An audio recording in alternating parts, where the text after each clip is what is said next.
Chapter 1477. Private Suachun Academy, Elementary School. Ding dong. The bells signaling the end of class reverberated through every corridor, every corner, and every classroom. One by one, the teachers who were in the middle of class dropped their pleasantries and walked out of the classroom with their belongings. This allowed the elementary school students to welcome their favorite time after school. The classroom that was originally filled with silence was now filled with the innocent, lively, and cheerful cheers and clamor of children. The sound of tables and chairs colliding with each other was also heard. It was incomparably lively. To the children who were still in elementary school, after class, the most important daily activity apart from homework and study was to play. At the elementary school level, there weren't any club activities. Thus, every student happily packed up their belongings and walked out of the school in high spirits. In one of the classrooms, Ilya stood up from her seat. While packing her belongings, she placed them all into her school bag like an ordinary child. No one knew that such a small 10-year-old girl was actually a magical girl. However, those who were familiar with Ilya were able to tell that Ilya's ruby-like eyes seemed to have lost their luster today. No, it wasn't only Ilya. Sitting behind Ilya, Mayu was also packing her belongings. Her expression was as cold as ever. One could see from her orange pupils that had always displayed unswerving determination. At this moment, they seemed to have lost their luster. They couldn't be said to be gloomy, but they were extremely depressed. In such a situation, the two beautiful little girls didn't seem to be in a good mood.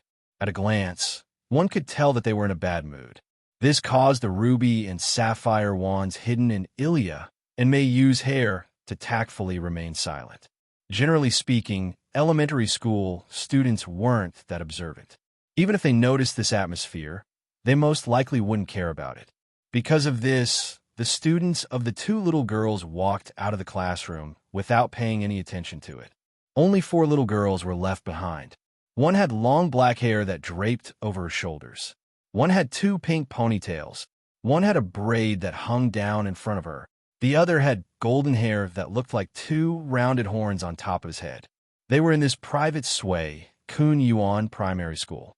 She was the person who had the best relationship with Ilya and Mayu. As a result, the 4 of them didn't choose to return home immediately. Instead, they gathered nearby and looked at the depressed Ilya and Selena. At the same time, they looked at each other with deep worry in their eyes. However, rather than saying that all 4 of them had their own worries, the 4 of them had their own worries. Or rather, there were only 3 of them. The remaining one looked like he was completely unaware of the situation. He didn't know how to read the atmosphere and went forward. "Yo, Ilya." The golden-haired little girl had a bright smile on her face as she fiercely patted Ilya's back like she was hitting a sandbag. "It's so slow today."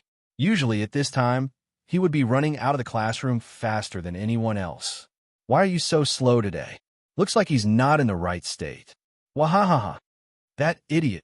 Not far away, the other 3 little girls covered their eyes as they couldn't bear to look at it. They let out painful moans. Longzi. Ilya's breath was almost sucked out by this crazy girl called Longzi. At that moment, she couldn't care less about her mood. She quickly blocked the other party's attack and forced out an extremely forced smile. "It's not bad to be like this once in a while." "No, no, no." Longzi immediately shook her finger in disdain. "You're definitely not in the right state." PFFF. Before Longzi could finish her sentence, a knife ruthlessly chopped at her head from behind, causing her to fall to the ground. Since you know that you're not in the right state, then don't join in the fun. The pink ponytail girl cruelly stepped on Longzi's body. Then, she acted as if nothing had happened. She scratched her head in embarrassment. "I'm sorry, Ilya. You know, this girl is crazy all day long. Don't mind her words. It's fine." That turtle. Ilya also acted as if she was used to it and shook her head. "You're still not going home? Well, let's wait a little longer." That turtle gave such an answer in a perfunctory manner. Then, she finally asked, "You don't seem to be in the right state. Are you feeling unwell?" It's the same for Mayu. The girl with long black hair also walked over to Mayu, who was silently packing her things, and asked with concern, If you're feeling unwell, we can accompany you to the health room. The teacher is also in the staff office. The girl with ponytails placed one hand on her waist and cast her gaze on Ilya and Mayu. Do you need me to call her over? And no need. Ilya hurriedly waved her hands at each other. I'm fine. Mimi, Finchwa, don't worry. I'm fine too, Mayu said indifferently without even raising her head. Don't worry. Is that so? The three girls named that turtle Mimi, and Finchwa looked at each other and became silent. At the same time, Mayu also packed her things. She carried her school bag and walked out of the door. I'll go first. Wait. Mayu. Ilya also carried her school bag and followed after Mayu. Seeing Ilya and Mayu walking out of the classroom, the girls present all sighed. What should we do? The little girl, named Mimi, had a face full of worry. She doesn't look like she's fine at all, hiding something at such a young age. Be careful not to lose all your hair when you grow up. That turtle crossed her arms in front of her chest and looked at the girl with ponytails. Finchwa, do you want to follow them? Let's not. Finchwa first pondered for a moment. Then, like a little adult, she shook her head. For the time being, let's leave them alone. After walking out of the classroom, Ilya and Mayu changed into their shoes at the shoe cabinet and walked toward the school gate. Along the way, the two of them did not speak. They lowered their heads and did not look at the road in front of them. They kept walking forward, causing the atmosphere between them to become extremely oppressive. Perhaps because she was unable to endure this oppressive atmosphere, or perhaps because she was unable to suppress the confusion in her heart. Ilya was the first to speak. Hey, Mayu. Lowering her head and looking at the ground, Ilya's pair of red eyes were filled with struggle. Mayu, what do you think? Mayu's footsteps imperceptibly paused. However, she instantly recovered. She no longer looked at the ground. Instead, she raised her head and looked straight ahead. Mayu knew what Ilya meant when she said that. However, it was precisely because she knew that you could only reply with those words. I also don't know. Don't know. Ilya's hand, that was holding onto the strap of her school bag, tightened. Her mood became even more downcast. Then, what exactly should we do? Mayu pondered for a moment. After a long time, she expressionlessly said the same words. I don't know. Even Mayu doesn't know? Then, it seems that I won't be able to find the answer myself. Ilya smiled weakly. As expected, being a magical girl isn't something that can be done just because one wants to. It's so hard. Mayu glanced at Ilya from the corner of her eyes. She took in Ilya's helpless expression into her eyes. You are only swept into this. It's Ruby's arbitrary decision that made you walk on this path. As for you, you don't want to be a magical girl either, right? After saying that, Mayu looked forward again. A trace of determination appeared in her orange eyes. Ilya, if you don't want to fight, you can withdraw. Withdraw. Ilya's body froze on the spot. From the very beginning, you didn't choose to fight according to your own will. Mayu also stopped her footsteps. She turned around and faced Ilya. Thus, even if you choose to withdraw, Ling and Livia won't oppose it. Ilya opened her mouth slightly. However, she was unable to say anything. In the end, she squeezed out those words. Then what about Mayu? Mayu turned around again. She gave Ilya a view of her back. In a situation where Ilya couldn't see Mayu's expression, she let her voice enter Ilya's ears. I don't know. After leaving those words, Mayu continued to walk toward the door. However, right at this moment, a figure blocked Mayu's path. So that's how it is. So, this is what it means to be in a bad mood. Hearing the voice, Mayu and Ilya immediately raised their heads. When they saw the appearance of the person who came, they were startled and spoke in surprise. Brother Wu Yin? Big brother? Naturally, it's Wu Yin. Chapter 1478. Here, at the edge of the school field, Wu Yin held an ice cream in each hand and placed it in front of Ilya and Mayu. I bought this from the outdoor cafe last time. Although it's not as good as the sundae you had last time, the taste is still top-notch. Thank you. The two girls sitting on the swing stretched out their hands somewhat cautiously and took the ice cream from Wu Yan's hand. They held it in their hands, but did not intend to take a bite. They looked like they had a lot on their minds. Wu Yin shrugged helplessly. It's rare for me to find out the location of your school and come here to look for you. You don't seem to welcome me. No, it's not like that. Mayu immediately shook her head. I just didn't expect Big Brother to come to our school. Ilya scratched the back of her head and asked suspiciously, but why did Big Brother come to our school? I'm here to see you girls. Wu Yin squatted down in front of the two girls sitting on the swing and looked into their beautiful eyes. I just heard from a girl with 2 ponytails that the 2 of you are in a bad mood. So I came to see. Girl with 2 ponytails? Mayu was stunned. Is it Rin? Sister Rin? Ilya muttered in bewilderment. You clearly said not to get closer to Big Brother, but you still went to look for Big Brother. Don't get closer to me. Wu Yin scratched his cheek. I see. I can probably guess why the 2 of you are said to be in a bad mood. Hearing that, Ilya and Mayu's pretty face seemed to be covered with a layer of haze and sunk. I don't want to fight with Big Brother. Holding the ice cream in her hand tightly, Ilya said with a depressed expression, We are all friends. Why did it become like this? Friends? Wu Yin raised his eyebrows and was a little surprised. So, you treat me as a friend? To be more precise, he should be an elder brother-like existence. Ilya carefully looked at Wu Yin. Could it be that this is just my wishful thinking? Well, that's not what I meant. Wu Yin quickly shook his head and reached out his hand to touch Ilya and Mayo's heads. It may be so for all of you, but for Miss Lin and that nouveau riche young lady, our position is completely opposite. There's no way to change this. So, we have to fight, Big Brother. Ilya closed her eyes, unable to let go. She had a conflicted expression on her face. I don't understand. I really can't understand fighting over some cards or something. I really can't understand it. Seeing Ilya being so willful, both Wu Yin and Mayu didn't know what to say. However, there was nothing he could do about it. Unlike Mayu, who seemed to have an extraordinary identity, before Ilya met Ruby and became a magical girl, she had been living an ordinary life. He had always lived the life of an ordinary person. He didn't even know about the existence of magic in this world until he met Ruby. Compared to Mayu, Ilya was just an ordinary 10-year-old girl. For such a young girl, it was impossible for her to understand a real battle with a person who had once been friendly with her, saved her life, and advised her like a big brother. That was only natural. Not to mention Ilya, Mayu had always been a little repulsed by the fact that she had a fight with Wu Yin. From this, it could be seen that Wu Yan's position in the hearts of these 2 little girls was not ordinary. So what does Mayu think? Seeing Ilya throwing a tantrum, Wu Yin turned his head and met Mayo's eyes. You also think that you can't fight with me?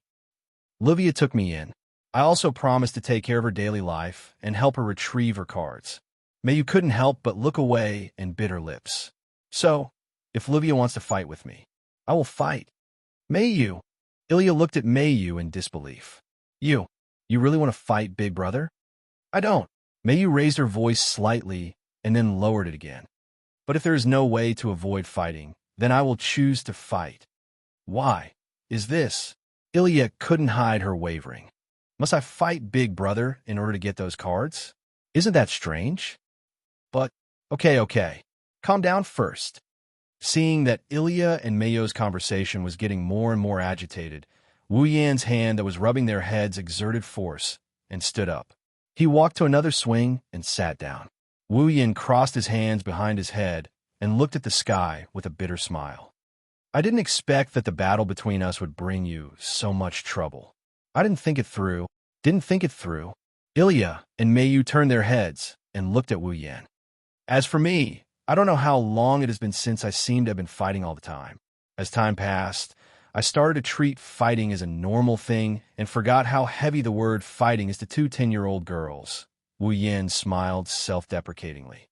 Plus, I've already decided that even if I have to fight with you, I won't do anything to you.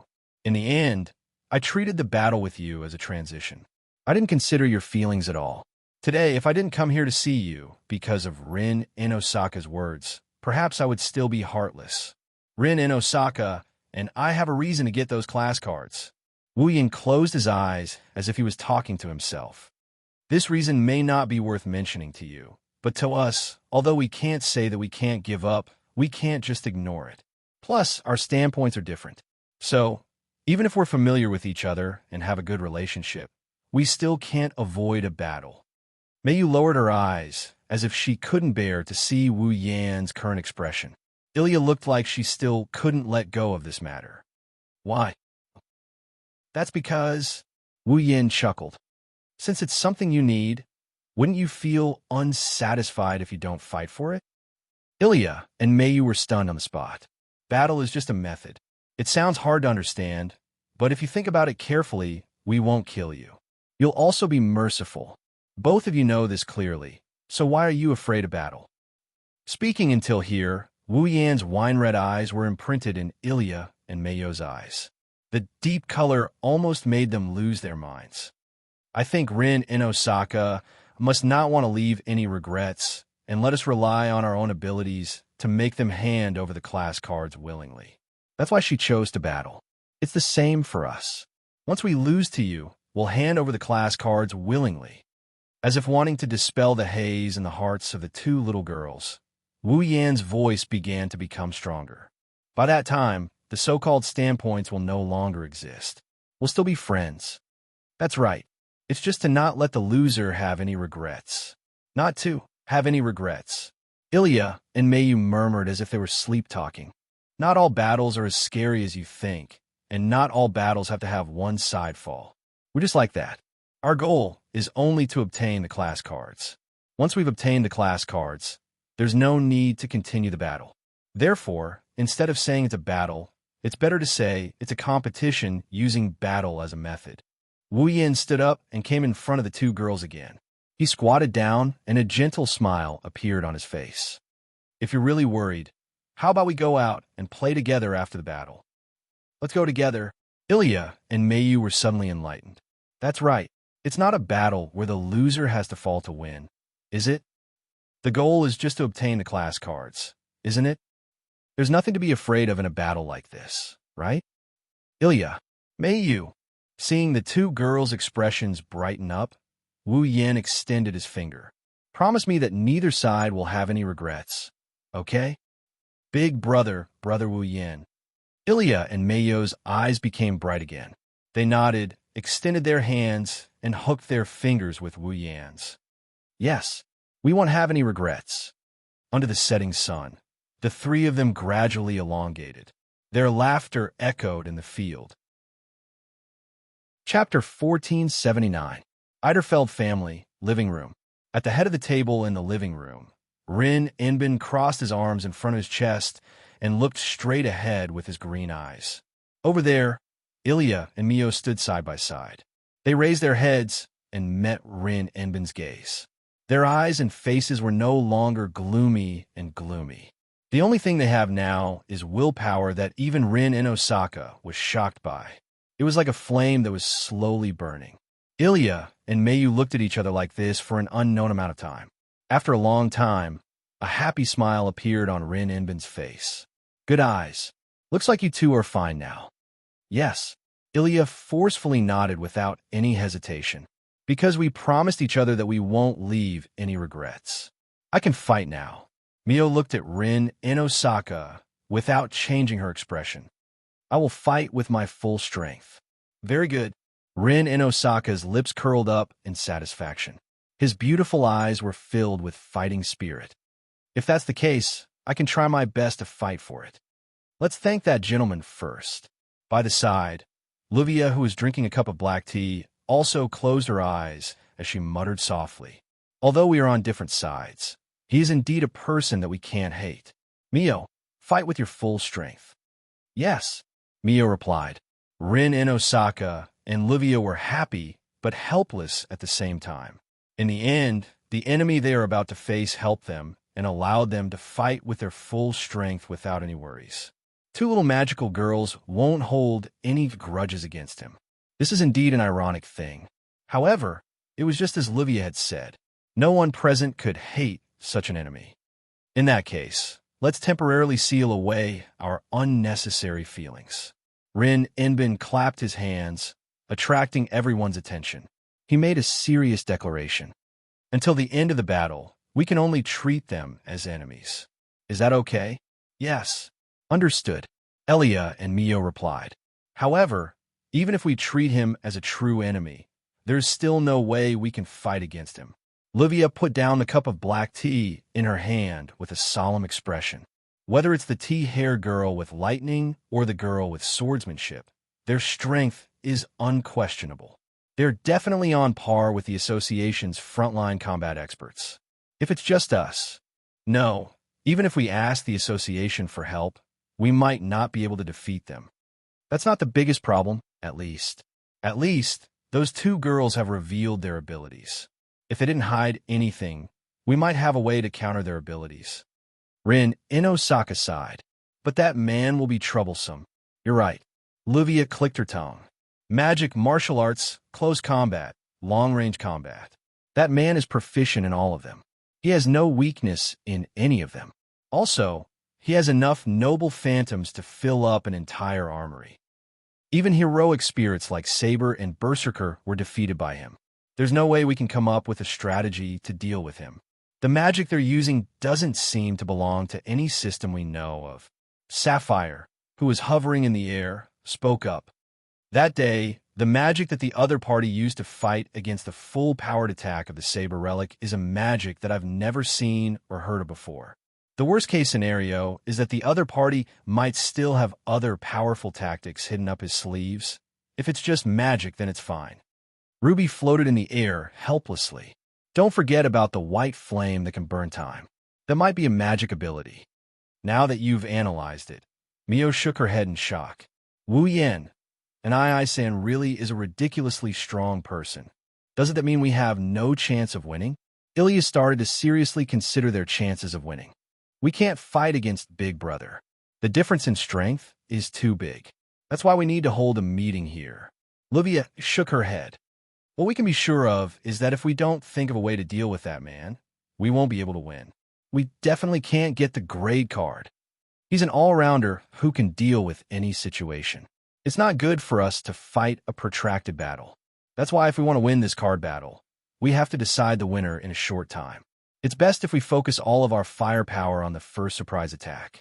We have to finish him off with the first shot, Rin Inosaka said in a threatening manner. Then, he slumped his shoulders. That may be the case, but our means are also very limited. After saying that, Rin Tozaka looked at Ilya and Mio. Can the cards you two have on hand be of any use? Yes. Archer won't work. Ilya smiled helplessly. We only have a bow and no arrows. Although we can use other things to replace the arrows, and the power of the bow is great, it's nothing compared to the magic that Big Brother used the other day. I think it's almost useless. If it's a caster, it's also very limited. Mei replied. It might be useful in certain situations, but Brother Wu Yin and I has so many tricks up his sleeves. Even if it works, he won't be able to use it again. On the other hand, the opponent has 5 cards: Saber, Berserker, Lancer, Rider, and Assassin. Sapphire's tone gradually turned serious. Even though I don't know what the specific functions of these cards are, but the power of the holy sword that appears from the limited deployment of the Saber is astonishingly powerful, and a Lancer's ability is so terrifying that it can kill in one shot. Compared to our side, their conditions are much better. Moreover, it's the kind of monster that can purely rely on magic as a medium to perform limited expansion. It's a monster that has no time limit when it uses materialized treasures. Ruby Future spread out her hands worriedly. Seriously, this is simply cheating. It's reliable if we're on the same side, but as an opponent, it's too disadvantageous. Although Mio said that, she had a look of admiration on her face. Brother Wu Yin is really amazing. Now is not the time for you to admire him. Rin Inosaka held his forehead as if he had a headache. It would be great if we know when the opponent will attack. Maybe we can come up with some tactics. If it's this, Ilya took out an envelope from her pocket. There might be something in here. Something in here? Rin Inosaka and Livia were slightly taken aback as they looked at the envelope. What is this?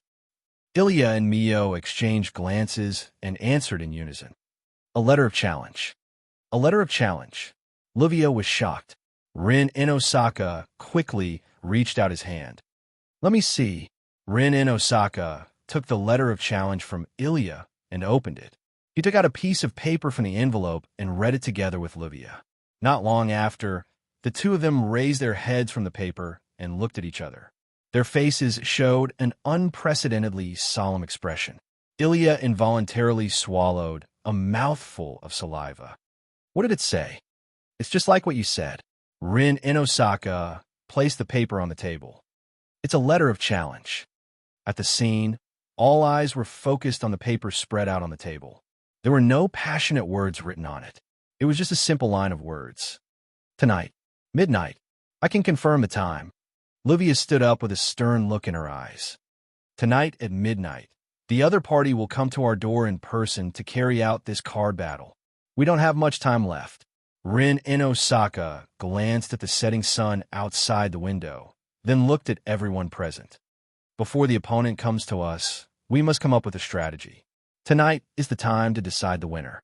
Hearing this, each of the girls revealed a resolute expression. One thing is for sure, tonight will be a long night. Chapter 1480. A pure black color gradually covered the sky. Stars broke through the night sky and twinkled in the night sky. The temperature of the night gradually dropped. The starry sky was exceptionally clear, like fine tears or pearls sprinkling in the sky. The night sky was clear. The stars were densely embedded in the dark night sky. The little dots of light fused into a faint light. It's not as bright as the sun during the day, nor as cold as the moon, but it's extremely dazzling, bringing a rare tranquility to the night sky. The night breeze blew the curtains. The bright moon above the starry sky was very dazzling. In such a night, people would not think about those sorrowful things in the daytime for the time being. It was very suitable for people to enjoy fragrant tea or coffee and watch the night sky quietly. It's a quiet night. Standing on the balcony, Wu Yin raised his head. His wine-red eyes stared at the starry night sky. From time to time, waves of ripples would appear in his eyes. It's very eye-catching against the night sky. Wu Yin is a true ancestor of vampires. Although he can't reveal his true self only at night, his unique temperament is unique to a true ancestor. Only at night can he reveal his true self to the fullest. Come to think of it, if there was an outsider watching from the sidelines, their attention would be completely taken away by the mysterious aura surrounding Wu Yin. Looking at the night sky that can reveal his true self to the fullest, Wu Yan's heart seemed to have returned to that world where he lived for 3 years, where he had a wife and a daughter. Sword Art and Line, abbreviated to SAO. In SAO's world, except for the players themselves, everything else is constructed from fake data. Even Wu Yin and Asuna's youngest daughter, Yui. Yui was also born in that world. She's originally a fake life form. However, because it's a constructed world, it's a fake world. So, even if the environment there is beautiful, it's still beautiful. There's nothing strange about it. The night sky of SAO is one of the most beautiful settings in the world. The night sky of SAO is filled with stars every night. It's enough to make the night sky as bright as day, enough to form the Milky Way. Compared to SAO's night sky, the night sky of the real world pales in comparison. The same goes for the night sky in front of him. Although it's filled with stars, it's still not as beautiful as the night sky of the artificial world. However, the night sky in front of him, Wu Yin saw the shadow of SAO's night sky. His thoughts unknowingly returned to that world. His wife and daughter sighed. Asuna, Yui. Wu Yin couldn't help but call out the name that was deeply engraved in his heart. His voice echoed in the cold night sky. However, this call that should not have received a response instead attracted 2 other voices. Asuna? Yui? Yui. Wu Yin quivered and snapped out of his daze. When he saw that it was Hinajiku and Mikoto who spoke, he rubbed his chest and rolled his eyes at the 2 girls. Don't you know that you can scare someone to death? You're a primogenitor. You can revive even if you die. Yui stared at Wu Yin with her tea-colored eyes. If that's the case, who are Asuna and Yui? If it was in the past, Wu Yin would have laughed and brushed it off. But today, His memories were evoked, and he only gave Hinajiku and Mikoto a gentle smile. He reached out and pulled the two girls into his arms. Well, you two will meet again in the future. What are you doing? Being hugged by Wu Yin, the two Tsundere girls blushed, and they started putting up a symbolic struggle. Let go of me already. It's not like you'll die from a hug. Wu Yin teased. Not only did he not let go, he hugged the two slender girls even tighter. Hinajiku and Mikoto almost couldn't breathe properly, but they also felt a suffocating sense of happiness. Knowing Wu Yin, the two girls knew that once Wu Yin decided to act shamelessly, there's nothing they can do about it. Looking at Wu Yan's expression, it doesn't look like he's going to let them go anytime soon. Thus, with a blushing face, they gave up struggling and snuggled into Wu Yan's arms. The wind once again blew across the balcony, gently fluttering the clothes and hair of the man and two women who were hugging each other. It also caused a sense of warmth to rise from the three of them. Wu Yin glanced at Hinajiku and Mikoto's stomachs, and he asked, maybe it's because he's thinking about his wife and children in Sao. By the way, why aren't you two pregnant with my child? Huh? Kid? Child? His sudden question made Hinajiku and Mikoto stunned on the spot. Then, like a steam explosion, with a bang sound, their faces turned from a faint red to a bright red. Why did you suddenly say such immoral things over there?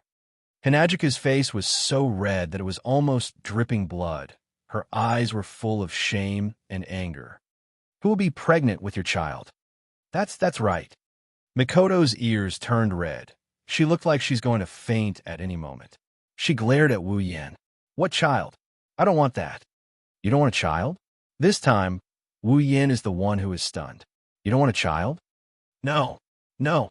The two girls answered in such a way, but looking at their stuttering and drifting eyes, their hands couldn't help but caress their stomachs.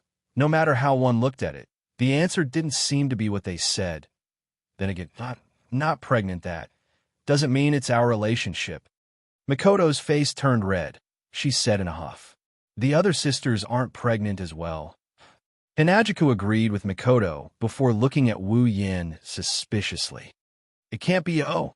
Hearing Mikoto's words and seeing Chuju's suspicious look, Wu Yin knew what they were trying to say. Are you doubting my ability? At that moment, the hands on Chuju and Mikoto started moving around restlessly. Wu Yin looked at the two girls with a heated gaze. Do you need me to prove it? Why, you're a true ancestor who only knows how to think about random things.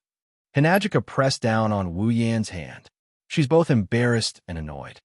Behave yourself. Don't do anything stupid.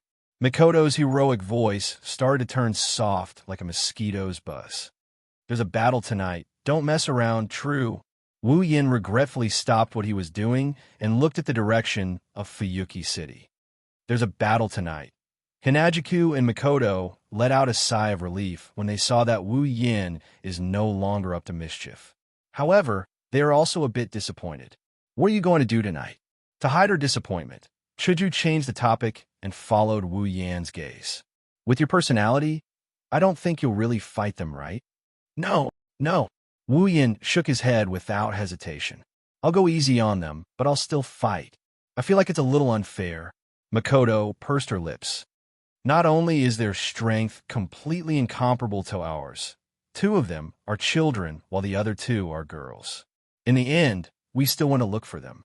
It's really uncomfortable. Don't forget, you two are girls too. Wu Yin didn't know whether to laugh or cry as he shook his head.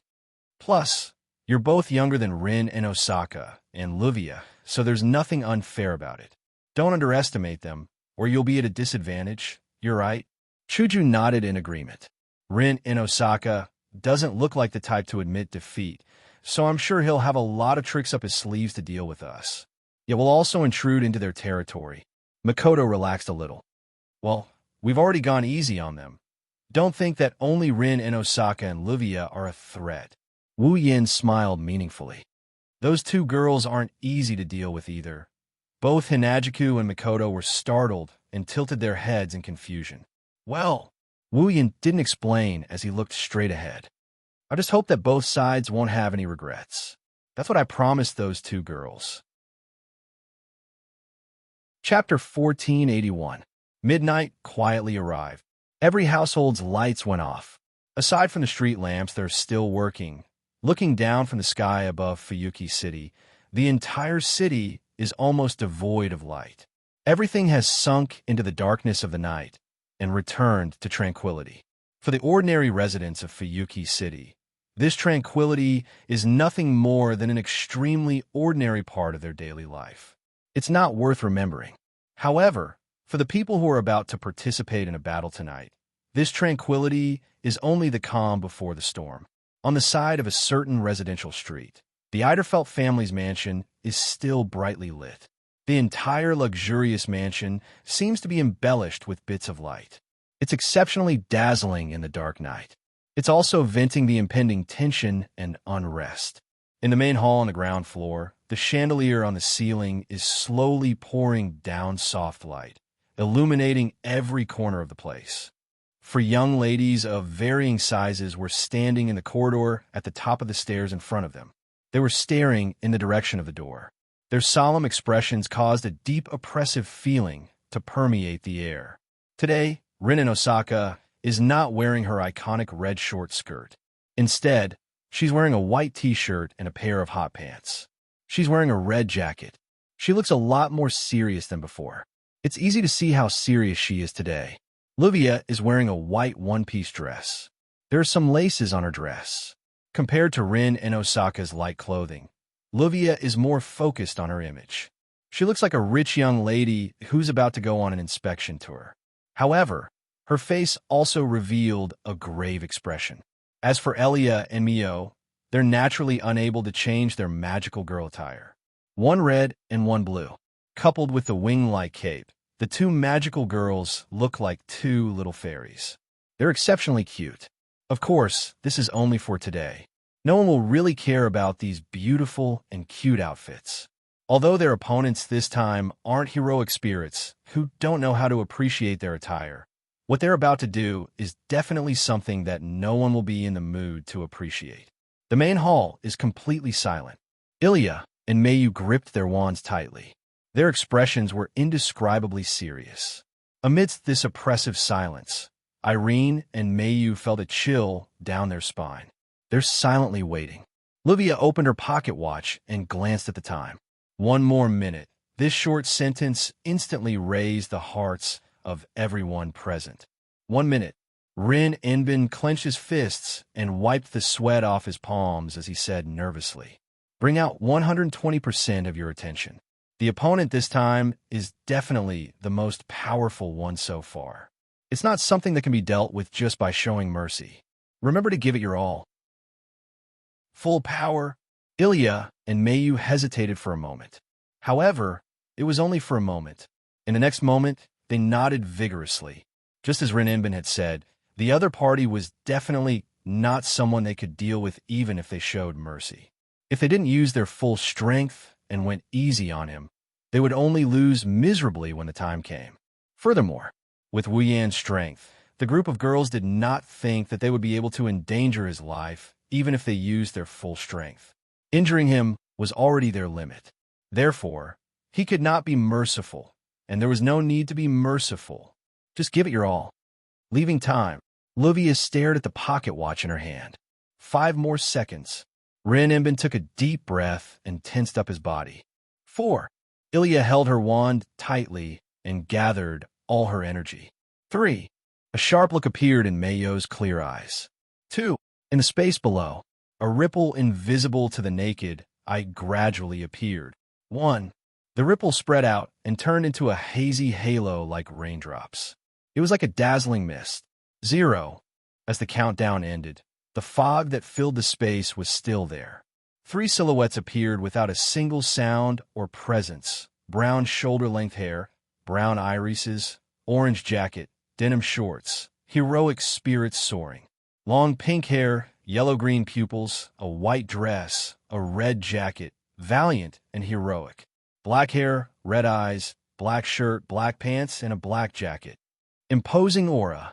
Without any warning, a man and two women stood in a triangular formation and silently appeared under the chandelier, exposing themselves to Rin Inbun, Luvia, Ilya, and Mio. One side raised their head while the other lowered their head. The two sides looked at each other with different expressions. Rin Inbun, Luvia, Ilya, and Mayu had serious expressions. Wu Yin, Chuju, and Mikoto were calm. As soon as they met, it was clear who had the upper hand. My apologies for the delay. Wu Yin smiled as he looked at the four girls standing in a row at the top of the stairs. I'm not late, right? Not only are you not late, you're very punctual. Rin Inbin replied with a smile. However, there was no humor in that smile. So punctual that we want to complain. Is that so? Wu Yin shrugged and looked around. I feel that all of you have made ample preparations. That's right. A crystal clear gem appeared between Livia's fingers. In order to entertain our guests. Sign. After chanting the incantation, Livia abruptly threw the gemstone in her hand.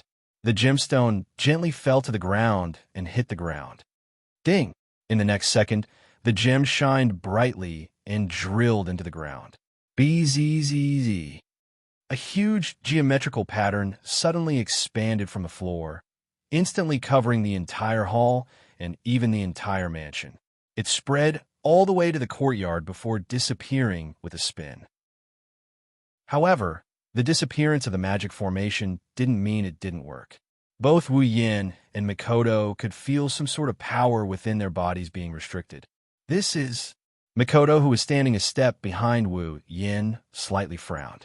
She raised her hand, and a weak electric current started flickering on her hand, as if it could be extinguished at any moment. Looking at this scene, Mikoto's frown deepened. Electricity is restricted? Electricity. It's not just electricity. Rinenbin also took out a gem and threw it. Set start.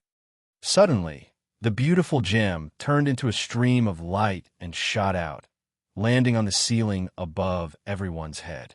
It exploded, scattering a light belt made of pink particles spreading in the air.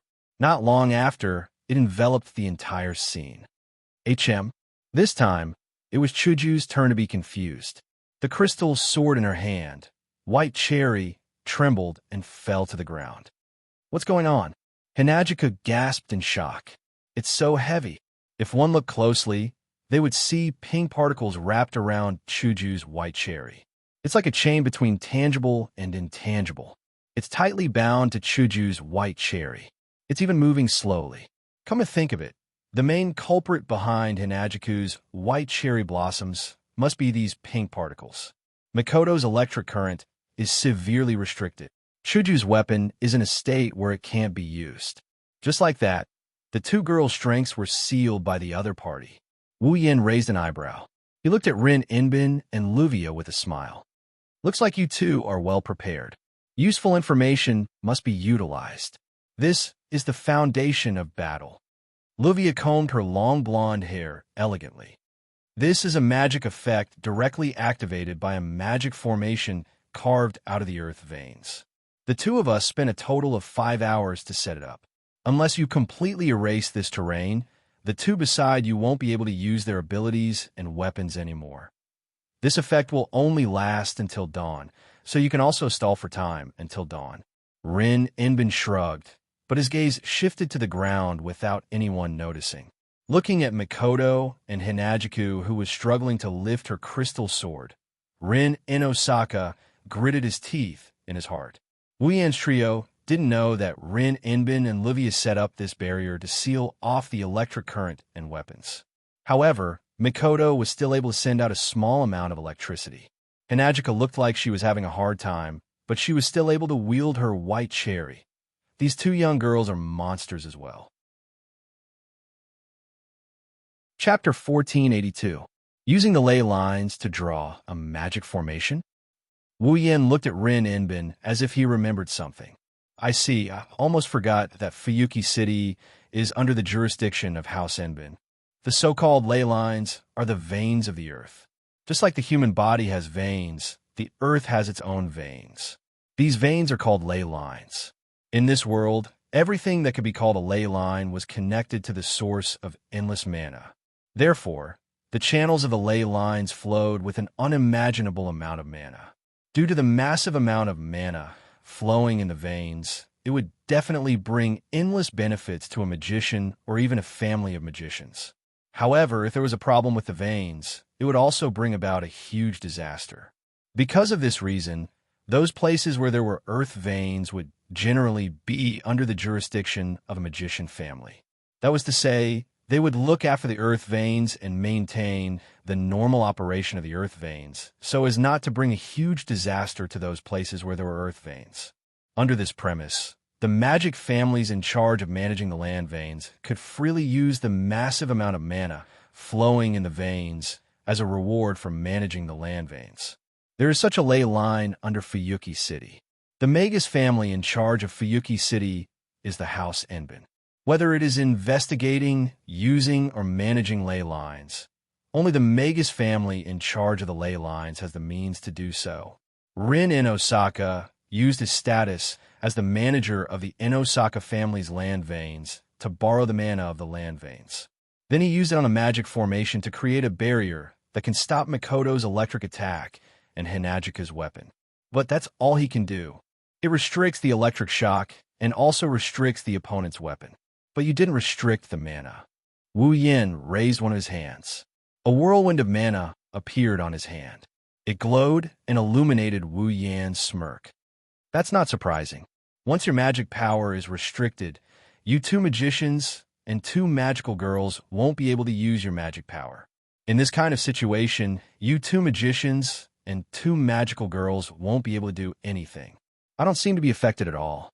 So, Rin and Osaka and Luvia both tensed up as they picked up the gems one by one. Next, we will attack you with all our might. After he finished speaking, the two gems flew up into the sky at the same time. Bzzz. As mana gushed out of the two gems, a dazzling light burst out. The entire hall was lit up like the center of the sun. Wu Yin, Chuju, and Mikoto's vision were blocked. Careful! Chuju and Mikoto covered their eyes with their hands and jumped back. Snipe! Fire! The next moment, Wu Yin and Ko heard a delicate shout. Two magic beams, one red and one blue, pierced through the white space and shot towards them from the left and right. The target is Mikoto, who was the slowest. Boom! Mikoto's vision is completely blocked.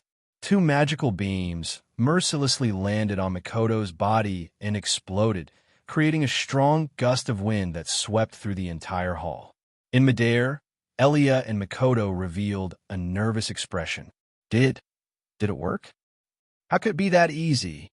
However, the one who replied was a charming voice filled with heroic spirit as usual, causing Ilya and Mayo's nervous expressions to freeze on their faces. Elia, Mayu-sama, dodge! At this moment, the ruby and sapphire wand shouted. The two magical girls panicked. They subconsciously followed their instructions and dodged. Almost at the same time, countless black afterimages suddenly shot out from the center of the white hall that was covered by the dazzling light. Carrying sharp whistling sounds, they brushed past Ilya and Mayo's bodies.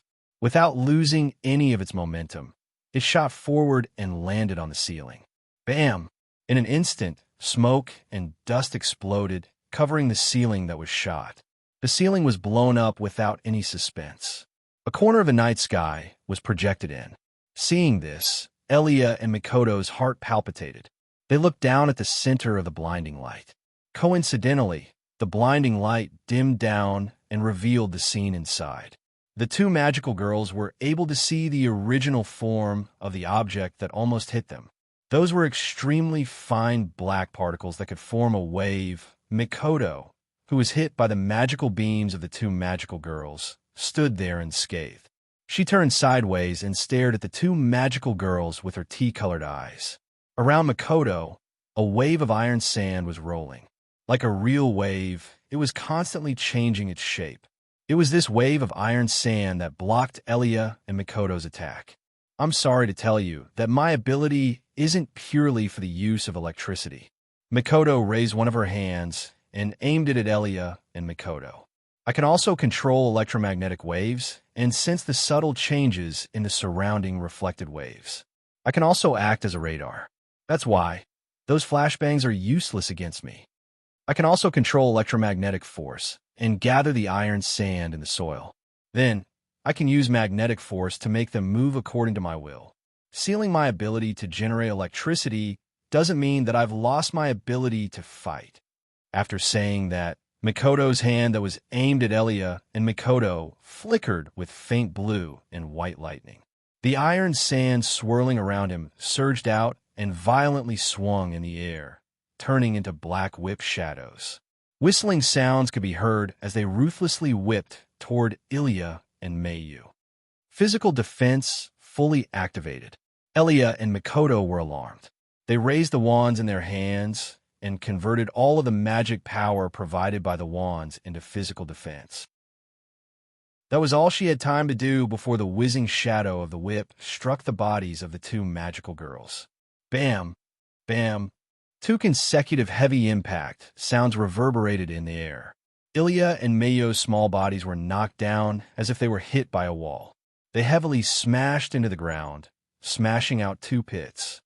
Elia, Mikoto, Rin and Osaka and Luvia involuntarily took a step forward and grabbed the gemstones in their hands, intending to support them. Suddenly, several purple magic circles rippled in the air and surrounded Rin and Osaka and Luvia. Oh no! Rin and Osaka and Luvia's pretty face changed dramatically. Immediately, purple glowing chains shot out from the magic circles surrounding the two magical girls. Like arrows, they spun in the air and formed a circle around Rin and Osaka and Luvia. Then they suddenly tightened. Before Rin, Enbin, and Luvia could even see the shadow of the purple chains, the chains had already coiled around their slender bodies. When they finally reacted, they could already feel the chains tightening around their bodies. They were tightly bound by the chains of discipline. With their bodies tightly bound, Rin and Osaka and Luvia let out a muffled groan at the same time. Then, the commandment lock tightened and pulled the two magical girls up and hung them in the air. Rinjijia, Luvia. Elia and Mikoto, who were struggling to get up from the two craters on the ground, saw this scene clearly, and their faces changed. Only about a minute had passed since the start of the battle. In a short minute, Rin and Osaka and Luvia were captured while Elia and Mikoto were knocked to the ground. Although Rin and Osaka and Luvia didn't suffer any injuries, they were bound by the divine commandment lock. With their abilities, they definitely won't be able to break free. It was the same as losing the battle. Elia and Mikoto didn't suffer much damage because they activated the physical defense of their wands. However, they were still dizzy from the impact and couldn't get up. It was clear who was stronger and who was weaker. Damn it, Rin and Osaka and Luvia started to struggle unwillingly. I think the two of you should save your strength. In the middle of the hall, Wu Yin, Hinajiku, and Mikoto maintained a triangular formation. None of them were injured. Not even their clothes were messed up in the slightest. Their expressions were as calm as ever. Wu Yin glanced at the struggling Rin and Osaka and Luvia who were hanging in the air and sighed. Although that chain isn't a relic, it's a legendary weapon forged by God. The two of you won't be able to break free with your strength. All right. Wu Yin looked at Rin and Osaka and the others. Hand over your rank cards. Chapter 1483. Hand over your rank card. The entire place was dead silent. Whether it's Iria, Mio, who are still struggling to get up from the hole, or Rin, Enbin, and Luvia, who are still struggling against a discipline lock, all of them had a serious expression on their face. The gap between them is just too big. Putting aside the difference in strength, Rin Enbin had even used the earth vein to restrain the two enemies, but in the end, he had miscalculated. First of all, when they tried to use the flash to block Wu Yan's vision, they chose the wrong target to attack. They miscalculated Mikoto's ability. Mikoto's ability isn't limited to just electricity. She's also capable of controlling electromagnetic waves and electromagnetic force. With the ability to control electromagnetic waves and radar, the flash didn't work at all. Other than that, after her electricity was restricted, Mikoto can still rely on her electromagnetic force to control the iron sand to fight. Even though her strength is restricted, she still has a decent amount of strength. These two reasons caused the battle to tilt towards Wu Yan's side in less than a minute. Rin Inbin and the others are in a predicament. Actually, Rin Inbin and the others have seen Mikoto use iron sand to fight before.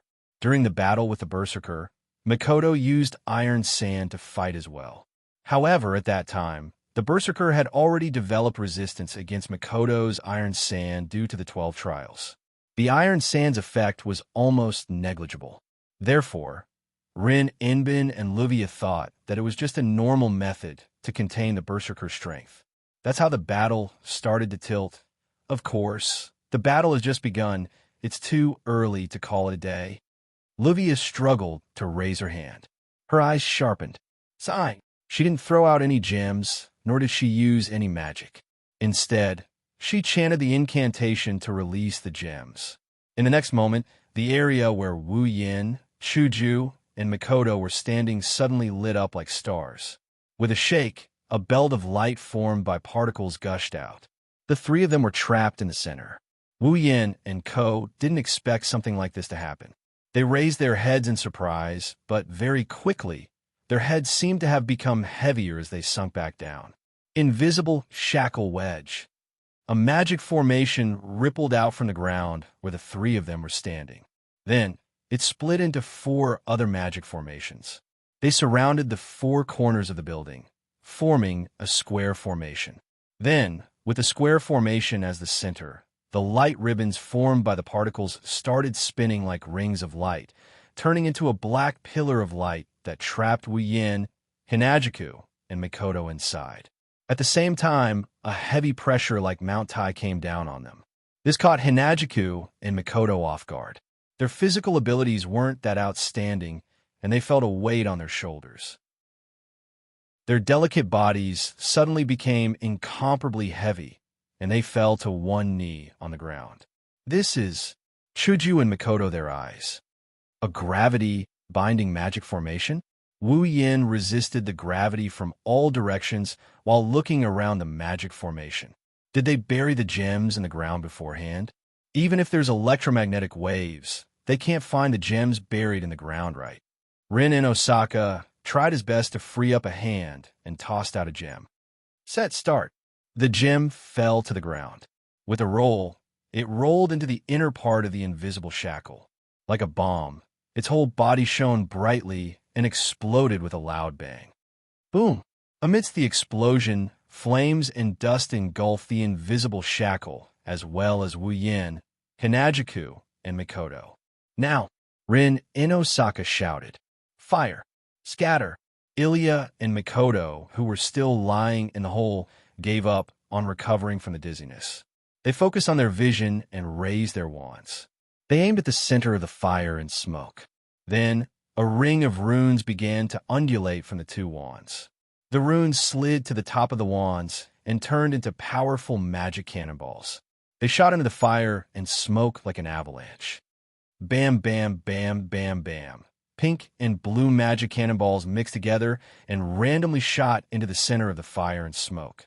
Sounds of explosions resounded from the inside, and the wind from the impact blew out from the inside. The ground shook slightly, and the fire and smoke became more vigorous. Almost every mana bullet that Elia and Mayu used was like a real bomb that was constantly thrown into the center of the flames. Explosions rang out incessantly, and the ground shook more and more frequently. The black smoke screen had already spread to the entire hall like a thundercloud, stirring up streaks of mana lightning within. After a long time, the shooting stopped. Huff, huff! Ilya and Mikoto stood up from the hole and panted heavily. TSK. Rin in Osaka tried to struggle again, but he couldn't break free from the chains around him. He looked at the smoke and smoke with his green eyes and clenched his teeth. Let's hope it's effective. It should have to take effect. Livia's pretty face was solemn. If it doesn't work this time, the 2 of us won't be able to help anymore. The two young misses from the magic families have used up all their gems. Since they are bound by the discipline lock, they won't be able to retrieve their gems, so they won't be able to use them. If they can't deal any damage to the enemy this time, they can only continue to be bound and act as bystanders. With so many magic cannonballs, even if that tea-haired girl uses her iron sand control ability to form a defense, she can't keep defending, right? Rin in Osaka didn't answer Livia's question. He continued to look at the smoke and smoke. Under the gazes of Rin in Osaka, Livia, Ilya, and Mikoto, the smoke that filled the surroundings gradually dispersed.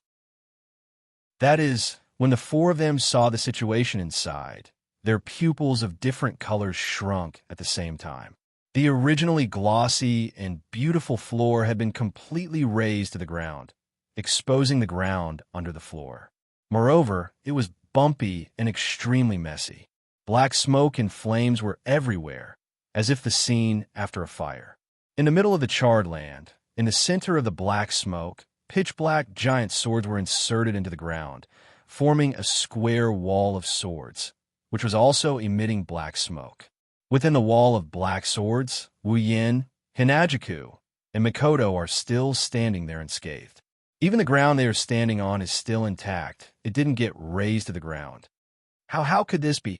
Livia's eyes were filled with intense turbulence. Her face was filled with shock.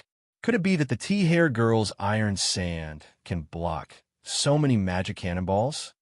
No, that's not the tea-haired girl's iron sand. Rin in Osaka's face turned pale. That's that man's noble phantasm. That's right. The pitch-black, huge swords sank into the ground and were absorbed by the crimson ripples. Wu Yin walked out with Chuju and Mikoto. His eyes were indifferent. It's my noble phantasm that blocked the magic cannonballs. It didn't even cause any damage. A drop of sweat slid down Ilya's cheek.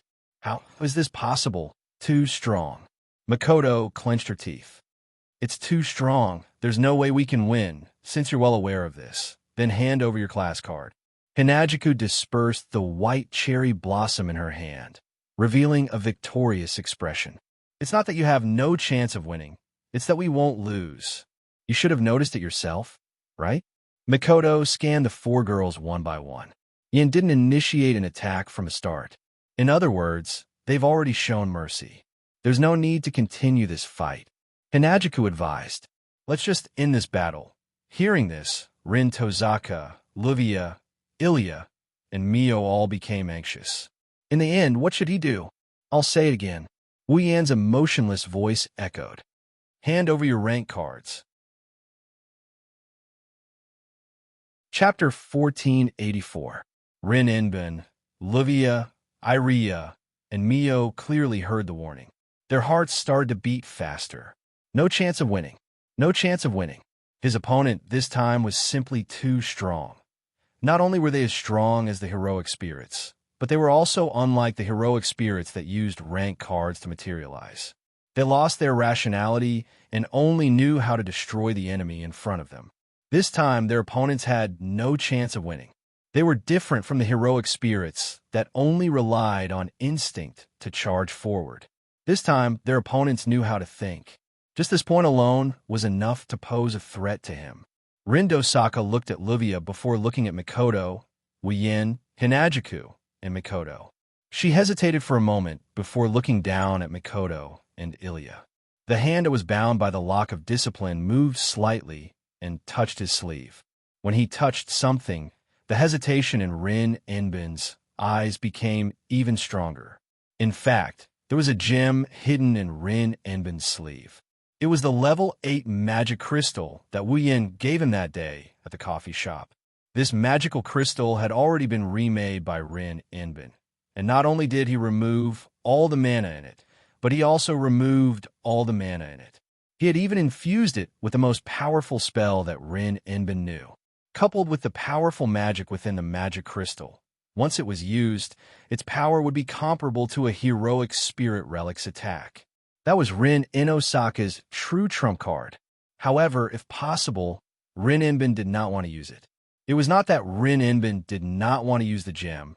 nor was it that he wanted to show mercy. It was just that he knew how powerful it was. Once he used it, he would not be able to stop. In this mansion, the area was limited.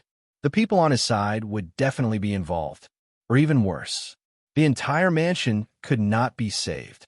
Unless he wanted to risk his life, who would not hesitate before using such a dangerous item.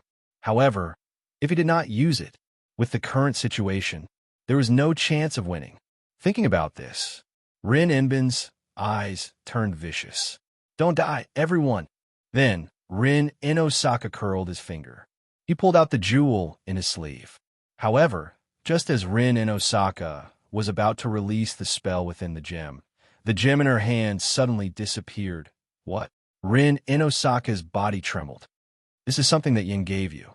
How could you not take precautions against it?" Chuju slowly walked out from behind Rin. Her yellow-green eyes glanced at Rin as she tossed the gem in her hand. "Let me take care of this for the time being." Rin Inosaka was shocked. "You? When did you?" "Indeed, without a weapon, my battle prowess will plummet, unlike Mikoto, who can still display considerable strength." Chuju smiled sweetly. "But even if I don't have any combat skills, it doesn't mean that I don't have any other skills. I just happen to be good at speed." Specialized in speed? Moving from the bottom to here in the blink of an eye? That was no longer speed, but teleportation. Rin Inosaka and Livia were both stunned speechless for a long time. Only now did they realize that they had underestimated the two women by that man's side. "Let me see." Chuju started touching Rin Inosaka and Livia's body. "Wait!" The two girls panicked. "What are you doing?" Chuju ignored Rin Inosaka and Livia's protest and continued to touch their body. "Looks like the rank card isn't with you." Then Mikoto turned her gaze to Elia and Mio, who weren't far away. "The rank card is with you too, right?" Hearing this, Ilya and Mio instinctively revealed surprised and vigilant expressions and retreated. Busy, the purple magic array fluctuated from the void once again and stopped behind the retreating Elia and Mayu, blocking their path. Before Elia and Mio could react, the discipline lock extended from the formation and wrapped around their limbs. It tightly tied them up and lifted them off the ground. "It's over." Rin Inosaka and Livia showed a bitter expression. "It's over." Chuju and Mikoto looked at each other. A trace of helplessness appeared in their eyes. At this point, Wu Yan's cold expression slowly turned gentle. He walked up to the two struggling girls and opened his mouth in a voice as soft as a mosquito. "Thank you for your hard work." After speaking, Wu Yan looked at Mio's determined and relieved eyes. Then, he reached out his hand and took out a card from the card holder on Mio's thigh. It's a card with a picture of a black-robed sage holding a staff and the word caster inlaid at the bottom.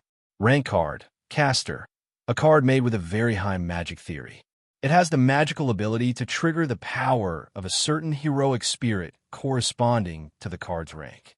The usage method is as follows: limited expansion, using the magic attire as the medium and the rank card as the pass to the seat of heroic spirits.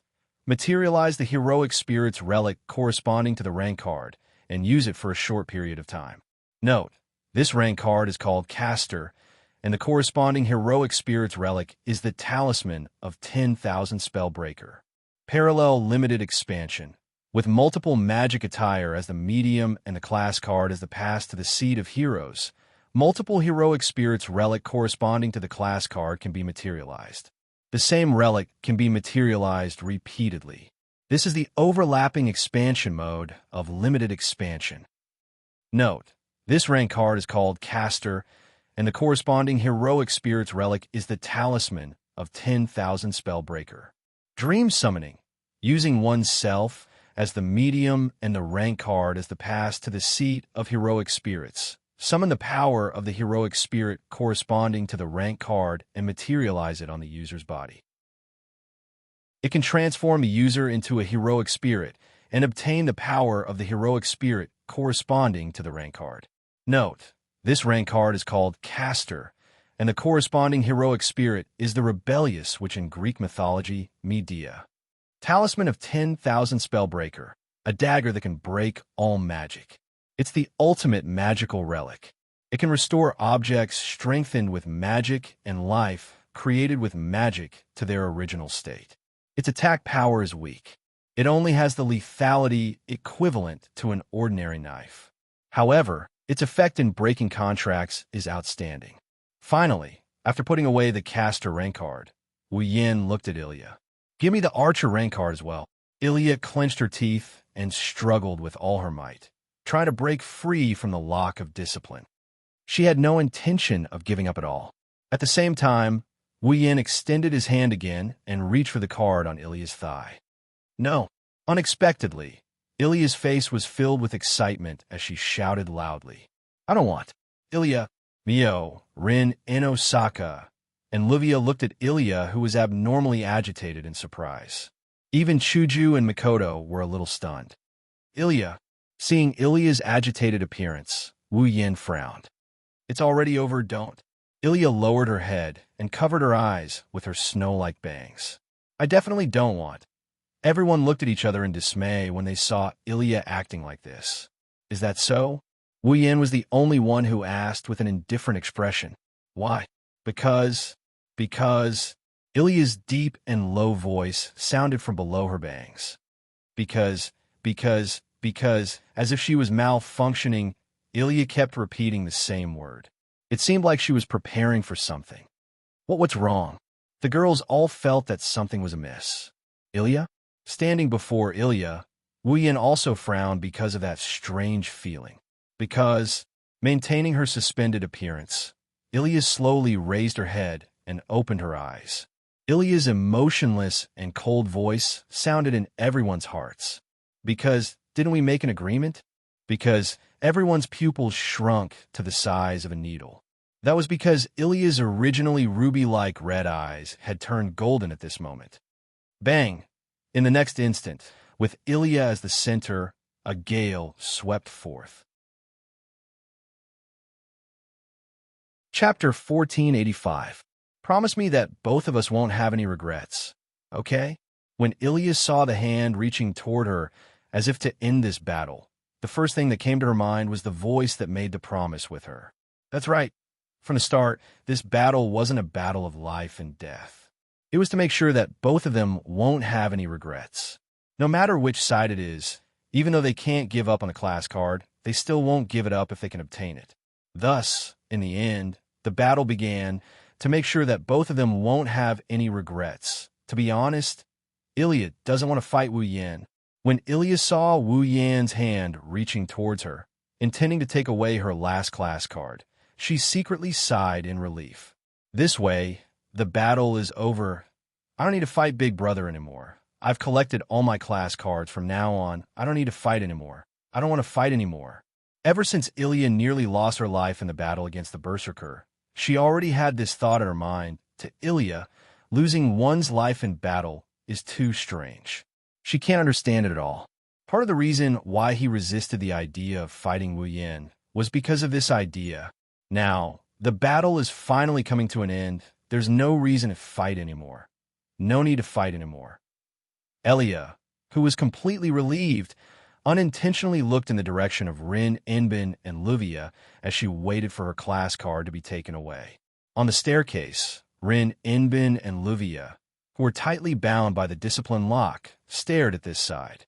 Their eyes were filled with disappointment, regret, helplessness, and a little bit of unwillingness. They came to Fuyuki City to collect their class cards because of the Magic Association's Time Tower mission. The class cards fell into Wu Yan's hands. Then, this means that their mission will be declared a failure. Once the mission is declared a failure, Rin, Enbin, and Livia won't be qualified to become the disciple of the second Magus. Helplessness. Regret. That's natural. Ilya could clearly see the helplessness and regret in her eyes. His heart trembled violently. This battle was originally created so that no one would have any regrets. He had indeed lost, but the rank card hadn't been taken away yet. Himself. How could he give up just like that? To fight for the sake of not leaving behind any regrets. Therefore, before the in-service card was taken away, even if it was for Big Brother, for Big Sister Ling, and for Big Sister Livia, she absolutely could not give up in advance. Because, because, didn't we make a promise? In that instant, Ilya sensed. Something in his heart seemed to have broken. That thing that seemed to have been sealed in his body for many years finally burst forth. Boom! In the vast hall, a shockwave-like strong wind suddenly surged, turning into the most violent wind wave, regardless of whether it was friend or foe. With Ilya as the center, a frightening wave of air rose from her petite body. Like a storm, it swept out and affected the entire scene. Boom! Wu Yin, who was the closest to Ilya and standing before her, did not expect this at all. He was unable to react in time, and a violent shockwave was like an iron hammer. It heavily smashed into his body and sent him flying. Ugh! The situation was too sudden. Wu Yin did not even have the time to think about what happened. His body was hit by the shockwave, and he was sent flying. He only stopped when he was far away from Ilya. After stabilizing himself, Wu Yin looked at Ilya, who had become the center of the storm, with astonishment. Mio, Rin and Osaka, and Luvia, who were bound by the chains of discipline, also cried out in surprise as the wind blew. What's going on? Chuju and Makoto returned to Wu Yan's side. They looked at Ilya with astonishment. What would happen to her? Wu Yan did not answer Chuju and Makoto's question. His wine-red eyes were fixated on Ilya, who was suspended in midair with her head lowered like Jesus. He clenched his fists. The storm that surged out from Ilya's body was all magic power. It was enough to rival the magic power of the saber, which could form a dense magic fog. This is troublesome. The storm-like magic power was like a pair of wind wings that erupted from Ilya's back and set off a stormy wave of wind. Kacha, from the center of the dense magic power storm, such a sound echoed. That was the sound of the discipline lock created by the gods cracking. As though it was hit by an invisible force, the commandment lock wrapped around Ilya's body trembled, and the purple light on its surface dimmed completely. Bang! Ilya didn't even move. The chains of discipline wrapped around her body suddenly exploded into fragments that filled the sky and scattered in every corner of the scene.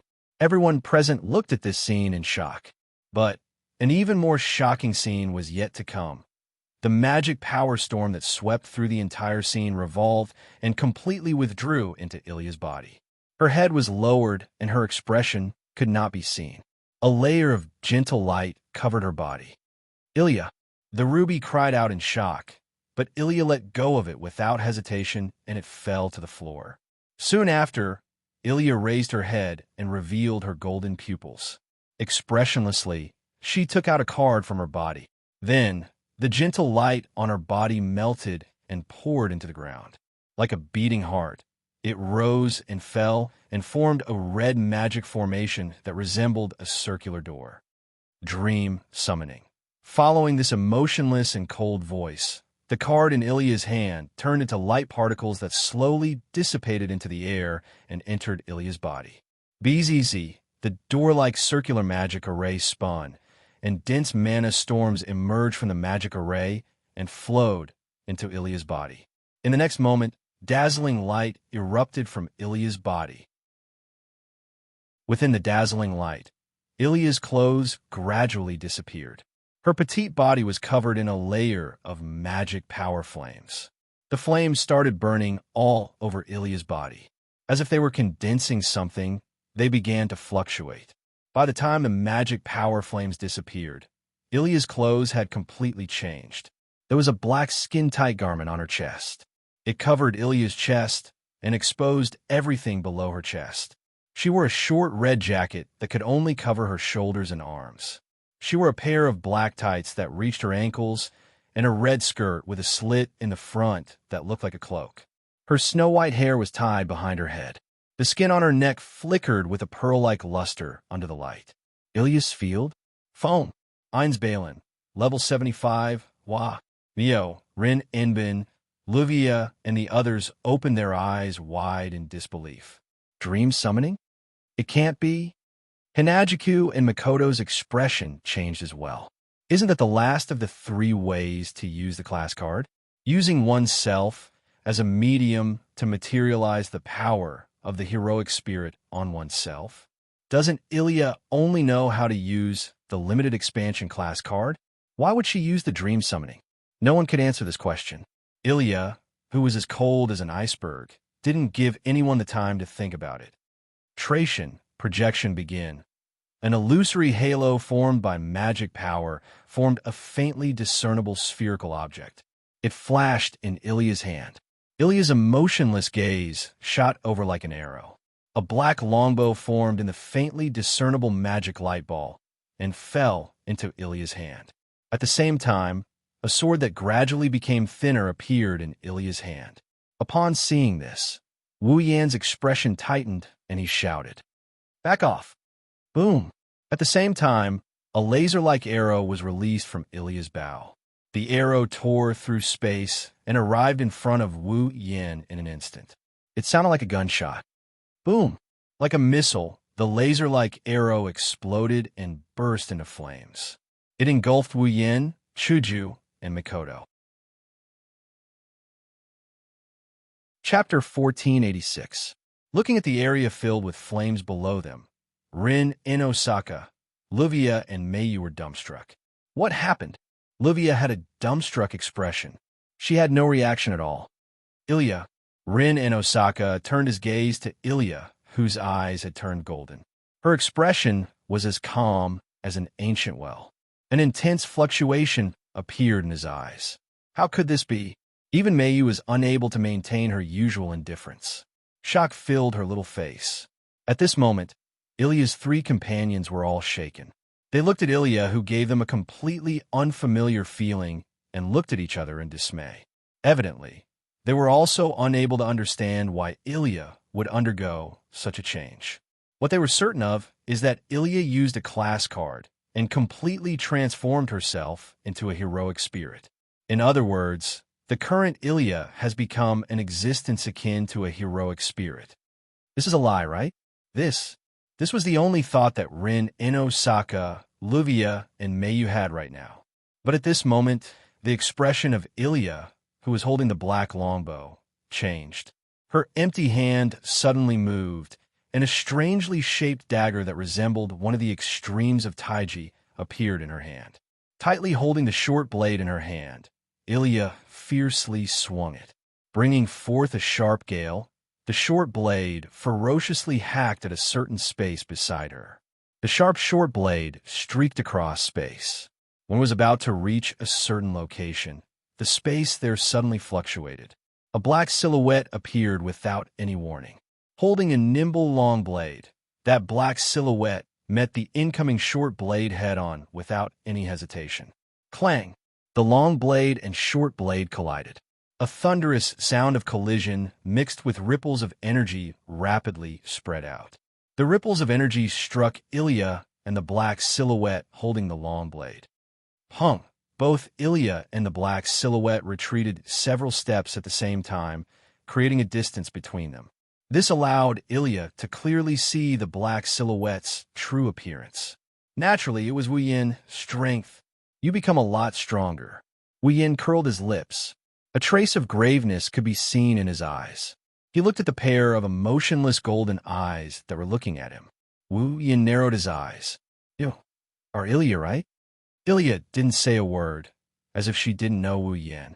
She took a step, and with a faint stomping sound, she turned into an afterimage and charged at Wu Yin. In one hand, he held a short knife that looked like one of the extremes of Tai Chi in his other hand. The black bow suddenly disappeared and was replaced by a matching dagger. Holding a pair of black and white short swords, Ilya raised them above her head, and she slashed down at Wu Yan's head with an expressionless face. Looking at his appearance, it was as if he wanted to kill Wu Yan. Ilya. Seeing Ilya's merciless manner, he felt a chill run down his spine. Rin and Osaka, Livia, Mio, and the others turned pale with fright. Don't worry. Such a voice entered Rin and Osaka and the other two's ears. Chuju and Mikoto appeared at an unknown time. They stared at the two people fighting below and spoke without turning their heads. That little girl won't be able to hurt Yin. As if to verify the authenticity of Chuju and Makoto's words, Wu Yin looked at the two daggers that were rapidly enlarging in his eyes. He clenched his fist and faced the charging Ilya from afar. A punch was thrown. The space in front of him shook violently. A sharp piercing sound could be heard. It was as if an invisible cannonball was shot out. With a sharp piercing sound, it violently shot out and collided with Ilya's dagger. Boom! The dagger that was hacking down stopped and collided with the invisible cannonball. The rebound force caused the dagger to tremble unceasingly. It was almost knocked out of Ilya's hand. Taking advantage of the moment when the dagger stopped, it was Wu Yan's turn to attack. His figure turned into a black shadow. Like a viper coming out of its hole, he moved to Ilya's side. Wu Yan tightly held Nyedan no Shana in his hand. Like a club, he directly smashed it towards Ilya's shoulder. Seeming to be able to sense the sharpness of the incoming attack, Ilya expressionlessly threw away the dagger in one of her hands and extended her free hand in the direction where Shana of the Niao Temple came from. 7 blazing rings, Lawayas. In an instant, a pink petal bloomed in Ilya's raised hand. Clang! Nyedan no Shana that carried a sharp edge ferociously chopped at the pink petal. The two collided. Nyedan no Shana seemed to have chopped at a wall, causing a clear sound of metal clashing.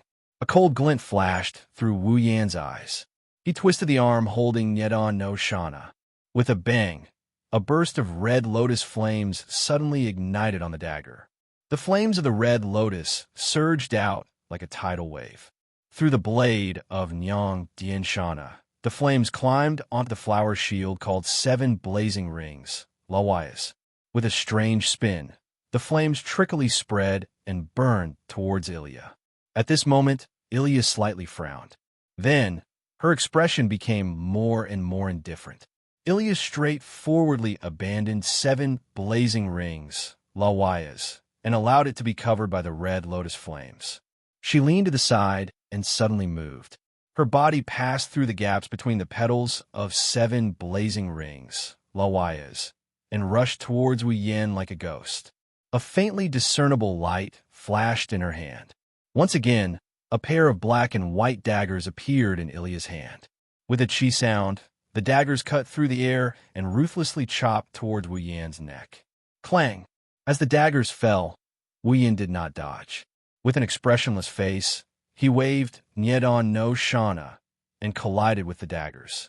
Once again, a clear sound was heard. However, in terms of strength, even if Ilya had transformed into a heroic spirit, it was absolutely impossible for her to compete with Wu Yan unless her dream summon was a berserker rank card. Bam! Therefore, at the same time, when the agile long sword collided with the black and white daggers, a vast force shattered the daggers in Ilya's hands. Ilya's pupils shrank. However, before she could react, Wu Yan raised his other hand, clenched his fist, and smashed it towards Ilya like a thunderbolt. It was such a short-distance attack, and the one who attacked was an existence like Wu Yan.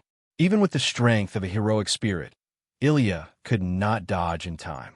Fortunately, although Ilya had transformed into an archer, the heroic spirit corresponding to the archer rank card was also extremely experienced in close combat. At that moment, almost like a conditioned reflex, Ilya raised her hand. A light flashed from her hand and turned into a dagger to block the incoming fist. Bam! In a muffled sound, the fist carrying a terrifying force was like an iron hammer that heavily smashed onto the dagger in Ilya's hand. Bam!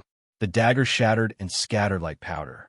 Ilya's slender hand also directly bore the remaining force, causing pain to her palm. The pain from her hand made Ilya frown. However, she still maintained an expressionless look. She turned her palm, spread out her 5 fingers, and pushed her palm towards the void in front of her, as if she was clapping. She actually borrowed the force of this blow to turn around and hit Wu Yan's chest with her palm. Such rich close combat awareness made Wu Yan surprised and bewildered. Soon after, an interesting expression appeared on his face as he suddenly punched Ilya's palm. Pa! Ilya bent her elbow and dodged Wu Yan's punch.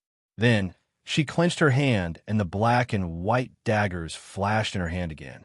She spun in the air and slashed at Wu Yin like a spinning top. Clang, clang, clang, clang. In the face of Ilya's ever-changing and skillful attacks, even with Wu Yan's skills, he no longer continued to fight with his bare hands. He could only raise his Niandan Temple Shana. Under Ilya's violent attacks, he retreated while brandishing his sword to counter her attacks, neutralizing all of her attacks into nothingness.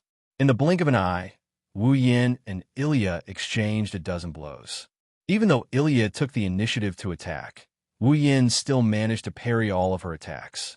For a moment, swords and sabers clashed, and the attacks were all fierce. Looking at the situation, if one of them was careless, one of them would suffer serious injuries. From the looks of it, the battle no longer looked like a competition for something. This was the real battle. Chapter 1487. Bang! Fierce magic power gushed out like a shockwave, pushing back Ilya, who was attacking him. Ilya raised the black and white daggers in her hands and blocked the magic power wave that was rushing towards her. Protecting her slender body, she flew back and pulled away from Wu Yin, who had ignited the magic power in his body. She lowered her body slightly, and a vigilant look flashed across her golden eyes. Waving the Nyama no Shana in his hand, Wu Yin raised his eyes and looked at Ilya, who was standing opposite him. Looking at her expressionless face, he frowned slightly. The Ilya in front of him did not look like the Ilya he knew at all. In the original plot, there was also a time when Ilya was fighting against a certain heroic spirit. Due to her own danger, she mutated and did not know how to use Dream Summon, so she used the Archer class card to perform Dream Summon. In the original plot, due to her own crisis, Ilya mutated and transformed into an Archer, heroic spirit. She was exactly the same as this Ilya in front of him. However, why did Ilya mutate like that? Why was she able to use the Archer class card to perform the Dream Summon without knowing how to use the Dream Summon? Wu Yin did not know. What he could be sure of was that the Ilya in front of him was definitely not Ilya herself. After all, it was impossible for Ilya to attack him so fiercely and mercilessly when fighting him. It was also impossible for her to be so cold and taciturn. Either this Ilya in front of him was someone else. Either Ilya has lost her original consciousness and is using some unknown method to fight against me. What Wu Yin cared about the most was the pair of black and white daggers that Ilya had been using since the beginning had been broken who knows how many times. There was also the petal-shaped light shield that Ilya had used not long ago, known as the 7 Blazing Rings. They were all noble artifacts. Not only the black and white daggers and the petal-shaped light shield, even the bow that Ilya used in the beginning and the arrow that was shot out. They were all noble artifacts. If Wu Yan's memory serves him right, it was a relic used by the heroic spirit of the Archer that Ilya had transformed into. It looked like they were all replicas. It was a replica of another heroic spirit's relic. Of course, it didn't matter if it was fake or not. Those were all noble phantoms. Even if they were not as good as those genuine noble phantoms, their level and power were definitely inferior. However, they were superior in that they could be discarded at will and copied at will. Before their mana was exhausted, they would be inexhaustible, which was very convenient. In fact, the black and white dual blades that Ilya had been using had been shattered many times, but Ilya was still able to replicate them. After transforming into a heroic spirit, Ilya's strength was indeed extraordinary, to the point where Wu Yin had no choice but to take her seriously. Then, taking a deep breath, Wu Yan's majestic mana burst out from his body. Just a little, let's get serious. As soon as he finished speaking, purple magic arrays appeared around Wu Yin one after another. These magic arrays then took aim at Ilya like turrets. Ilya was secretly shocked. In practically the blink of an eye, from one of the purple magic arrays, a chain glimmering with purple light suddenly turned into a fuzzy black line like a viper. It pierced through space and shot toward Ilya, who was not far away. The tip of the chain was abnormally sharp. Moreover, it was faintly flowing with dense mana. Hearing the sharp sound of the chain piercing through the air as it shot over, it was clear that if one were to be pierced by it, it would be no different from being struck by a sharp sword. One's body would definitely be pierced through. Because of that, Ilya did not dare to be careless with the chain piercing through space. Tracian, projecting, raising her small palms forward, the black and white dual blades directly dissipated in the air. As if she was holding on to something, Ilya clenched her hand. A ray of light flickered from her palm and turned into a black longbow. At the same time, her other hand also flickered with light and turned into a spiral-like longsword. The spiral-like longsword gradually became thinner and turned into an arrow. Ilya placed it on the bow and aimed at the incoming chain. Boom! Immediately, magic power surged to the tip of the arrow, and as Ilya released her grip, the arrow turned into a beam of fire amidst a gunshot sound. It shot out and collided with the incoming chain head-on. Bang! A deep and muffled explosion sound was heard. A ring of flame-like energy ripples shook and reverberated in the air. As if an explosion had occurred in midair, a wave of fire was set off. However, the wave of fire did not last for long before it completely exploded. That was because, like the chain from before, 3 black silhouettes shot out from the other side of the wave of fire. Like crossbows, they pierced toward Ilya with sharp whistling sounds. Coldly looking at the 3 black silhouettes shooting toward her, Ilya waved her hand, and 3 black long swords rapidly condensed in her hand. Then, they turned into arrows and were placed on the bow by Ilya again. Boom! Boom! Boom! Amidst a series of muffled gunshots, 3 arrows suddenly shot out like lasers and collided head-on with the 3 chains. Clang! Clang! Clang! This time, there was no explosion. When the chains and arrows collided, a burst of metallic sounds accompanied by sparks shook the atmosphere. Seeing that the battle seemed to be in a deadlock, Ilya's emotionless golden eyes flashed with inconceivable impatience. Soon after, Ilya extended her hand once again. Tracian, projection began. An astonishing burst of magic power burst forth from Ilya's hand. That was magic power more astonishing than any of the treasured artifacts that Ilya had replicated so far. Boundless magic power fluctuated, and dazzling light flashed from Ilya's hand. A short moment later, a sword was condensed. It was a sword that seemed to be completely forged from gold.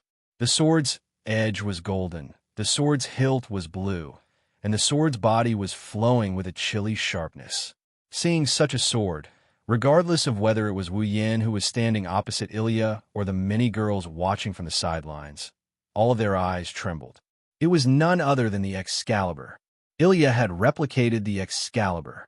When she held the Excalibur in her hand, the Excalibur turned into a beam of light and condensed into a beam of light that was only as wide as a finger. Then, Ilya knocked the beam of light that was as wide as a finger on her bow. Bzzz. The space around the bow began to tremble violently. A circle of terrifying mana ripples slowly emerged from all directions and converged toward the tip of the arrow formed by the Excalibur. It was like a circle of shrinking ripples that condensed toward the tip of the Excalibur arrow. What a terrifying magic power compression! Rin Inbun, Luvia, and Mio revealed an astonished expression. Yen. Chuju and Mikoto involuntarily called out. Wu Yan's expression also changed greatly. He leaped and retreated. Of course, Wu Yan did not plan to run away.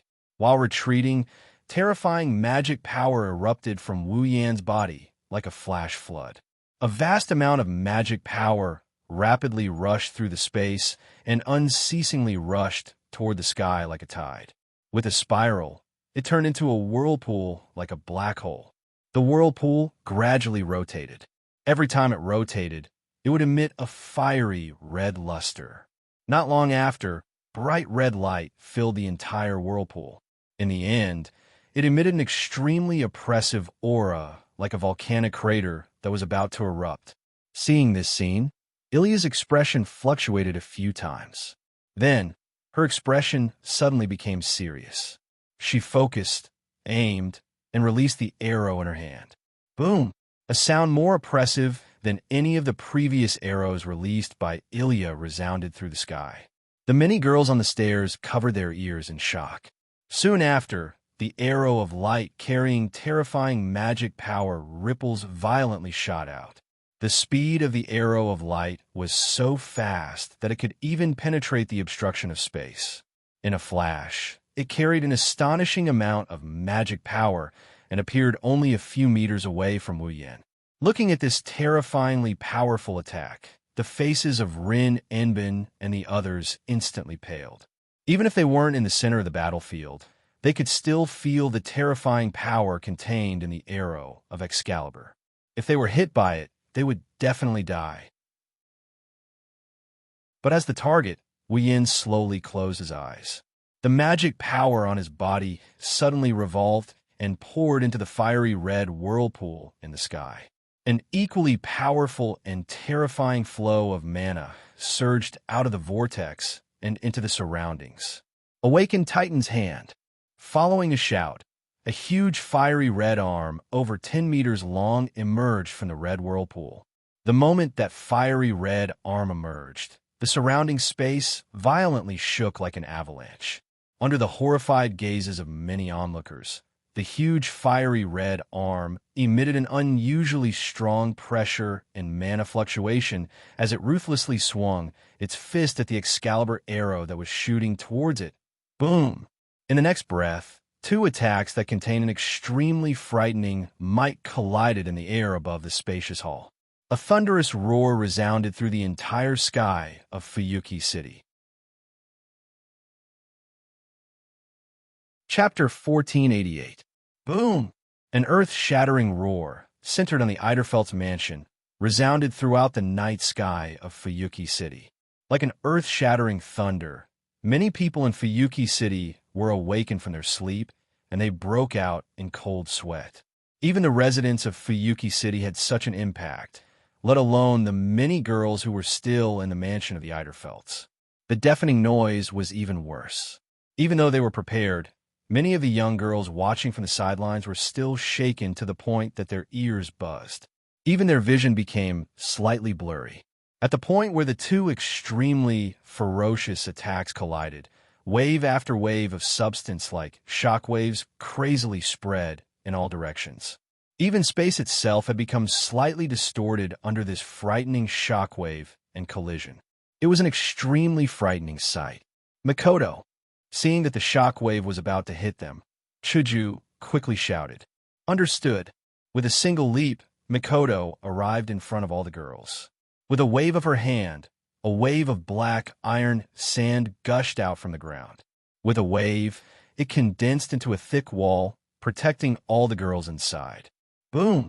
The oncoming storm mercilessly hit the wall made of iron sand, causing the black iron sand wall, which was at least 10 centimeters thick, to tremble violently.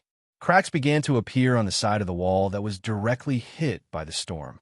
Below, Wu Yan, who was at the center of the shock wave, immediately waved his hand, and the space ripple of the gate of Babylon expanded from the ground, and a huge black sword emerged from it, forming a sword wall to block the shock wave. Ilya also raised a hand and used a relic called 7 Blazing Rings, Lawayas. Pink flower petals blossomed and blocked in front of Ilya. Rumble. Unfortunately, the Eiderfeldt mansion wasn't so lucky. Under the impact of the shockwave and the collision of the two attacks, the mansion's walls were shattered. Without any suspense, the walls of the Eiderfeldt mansion collapsed and scattered into rubble. The ceiling exploded in an instant, and the ground cracked inch by inch. It was as if there was an earthquake, and the ground shook violently. Boom! Not long after, the entire mansion exploded under the impact of the shockwave and the shockwave. With a loud explosion, an even more intense wave of fire was set off. The entire mansion was turned into a pile of rubble. Yuwa! Under the protection of the iron sand wall, although the girls were fine, they were still attacked by the shockwave and the shockwave. They screamed and hid behind the wall. They didn't even dare to move. The chains of discipline that bound Rin, Enbin, Mikoto, and Ruvia had disappeared at some point. The three girls were hiding behind the black iron sand wall, just like Hinajiku and Mikoto, hugging their heads with their eyes closed. Their minds were blank. The gravel flying in all directions was like bullets, wreaking havoc in the surroundings, and some even shot out explosively. Some moved like tornadoes, some moved back and forth, and some fell from the sky and smashed onto Hinajiku, Mikoto, Rin Inbun, Luvia, Mio, and the others, causing them to cry out in pain. Wu Yin and Ilya, who were at the center of the shockwaves, were also engulfed by the shockwaves. The other girls couldn't see what happened to the two of them. Therefore, no one noticed that the 7 blazing heavens covering 7 rings, Lawayas, was being activated. Ilya, who was resisting the storm and waves of fire, suddenly lost focus in her emotionless golden eyes as though they had turned sluggish. At the same time, Ilya felt that her vision became blurry in the next moment. Ilya lost her consciousness for a brief moment. The shockwave and fire that filled the entire Eiderfeld mansion continued to wreak havoc for an unknown amount of time. Only then did it slowly fade away, the area that was blinded by the shockwave. Gradually, it became clearer and clearer. Behind the iron sand wall, a group of young girls peeked their heads out, their hearts palpitating as they looked ahead. The originally luxurious residence had long since been reduced to charred rubble. Raging flames spread in the surroundings. The entire mansion has been turned into ruins, in the ruins filled with raging flames and scattered rubble. Wu Yin just so happened to walk out from the wall of pitch-black greatswords. He wiped the sweat on his forehead. Although he looked a bit wretched, he didn't receive any injuries. Seeing this, Hinajiku and Mikoto's faces relaxed. Rin Tozaka and Mio also breathed a sigh of relief. No matter what, it's great that he's fine. Only Luvia was frowning as she looked around the ruins. Just when everyone thought that she was feeling heartache over the destruction of her home, Luvia said such a sentence. "Where's Ilya Fischl?" Hearing that, the girls were startled. They finally reacted and hurriedly swept their gazes forward. After searching for a while, not a single one of them discovered Ilya. Ilya, Rin Inbun and Mio couldn't help but stand up and rush out. Chuju, Mikoto, and Luvia also hurriedly followed. "Where's Ilya?" The girls all came to Wu Yan's side. Rin Inbun and Mio anxiously asked, "Where's Ilya?" "Ilya." Wu Yan was startled. He frowned and looked around. Indeed, no matter where he looked, he didn't see Ilya's figure. "No, it can't be." Rin Inbun panicked. "It can't be that she's already—" "Impossible," Wu Yan denied. "I saw Ilya using a defensive noble artifact. Moreover, the attack didn't directly affect Ilya's body. It's hard to say whether she's injured or not, but it's definitely not the worst-case scenario that you're imagining." Then, Rin Inbun looked at the ruins in a daze. "Then, where's Ilya?" Mio's eyes were filled with uncontrollable worry. In the end, she called out, "Ilya." Unexpectedly, this symbolic call received a response. Woo-woo. In a corner piled up by rubble, a sound of shun-in rang out. I'm here, Ilya." Everyone's face lit up. They all ran towards the source of the voice. They turned around and walked into the corner piled up by rubble. However, in the next instant, the scene that appeared in front of everyone's eyes caused everyone to be stunned on the spot. "Ilya! Ilya!" It's unknown who called out in disbelief, but no one had the time to pay attention to that. Everyone's gaze, attention, and even the ability to think were all taken away by the scene in front of them. There, Ilya is holding her head as if she's having a headache. She sat on the ground and wobbled as if she's dizzy. Of course, that's not the reason why everyone became like this. The reason why everyone, including Wu Yin, Chuju, and Mikoto, were completely frozen on the spot with their eyes wide open is because there are 2 Ilyas before them. That's right, there are 2 Ilyas. One of them is wearing ordinary clothes. She has snow-white hair and red eyes. She's the familiar Ilya. The other one was wearing the clothes of Ilya, who had just transformed into a heroic spirit. She had dark skin, silver hair, and golden pupils. She looked exactly the same as Ilya. The 2 Ilyas with identical appearances but different details are sitting on ground. They're both holding their heads. It seems like they're in a dizzy state. But the people that saw this scene are actually in a similar state. They're also in a dizzy state. Wu Yin was stunned as he looked at the scene before him. His mind is so chaotic that he's unable to think properly. What's going on here? The familiar Ilya held her head and opened one of her eyes. Seeing everyone's stunned expression, she tilted her head in confusion. What's wrong with everyone? Before she could finish her words, Ilya also noticed that something's wrong. As if they've made an agreement, the two Ilyas turned their heads at the same time. Their eyes met. Then, both of them were stunned. Everyone fell into a state of bewilderment, not knowing what to do. The first one to react was the dark-skinned Ilya. Bang! Fiercely stomping on the ground, the black-skinned Ilya leaped up and jumped onto a pile of rubble. Her golden pupils swept over everyone present with a glance. There was an extremely complicated expression in her eyes. No one could understand what she was thinking. Then, with another leap, the dark-skinned Ilya leaped up and jumped over the Eiderfell family's wall. Everyone looked at this scene in a daze. They were completely unable to react. After a long time. Chapter 1489. Fuyuki City, the home of Wu Yin, Chuju, and Mikoto. This is where you live? After entering the house, Livia scanned the entire courtyard with a scrutinizing gaze. She only nodded slightly when she arrived at the hall on the top floor. Although it's a bit small, it's not bad. Small. Ilya looked at the hall that was 2 to 3 times bigger than her house and laughed dryly. Then what about my house? Don't compare me to you. I just want to live comfortably. Size is not a factor that I need to consider. Wu Yin rolled his eyes and walked to the sofa. All right, no need to be so polite. Sit down. Hinajiku and Mikoto led Rin Dosaka, Ruvia, Ilya, and Mikoto to sit on the sofa across from Wu Yin. They looked at each other in confusion before sitting down on the sofa. As usual, Hinajiku and Mikoto stayed by Wu Yin's left and right as if they are leaving everything to Wu Yin to handle. One has to say, at this moment, the two of them gave off the feeling of a virtuous wife. Since Livia's mansion was turned into ruins by Wu Yin and the heroic spirit Ilya, Wu Yin brought all of them to his house. Of course, the reason why he brought Livia and the others to his house was not because he felt guilty for destroying Livia's mansion and wanted to keep them as his mistress. Instead, with the current situation, if they couldn't find a place to sit down and have a good chat, none of them would be able to sleep tonight. By the way, where's that old but vigorous butler of yours?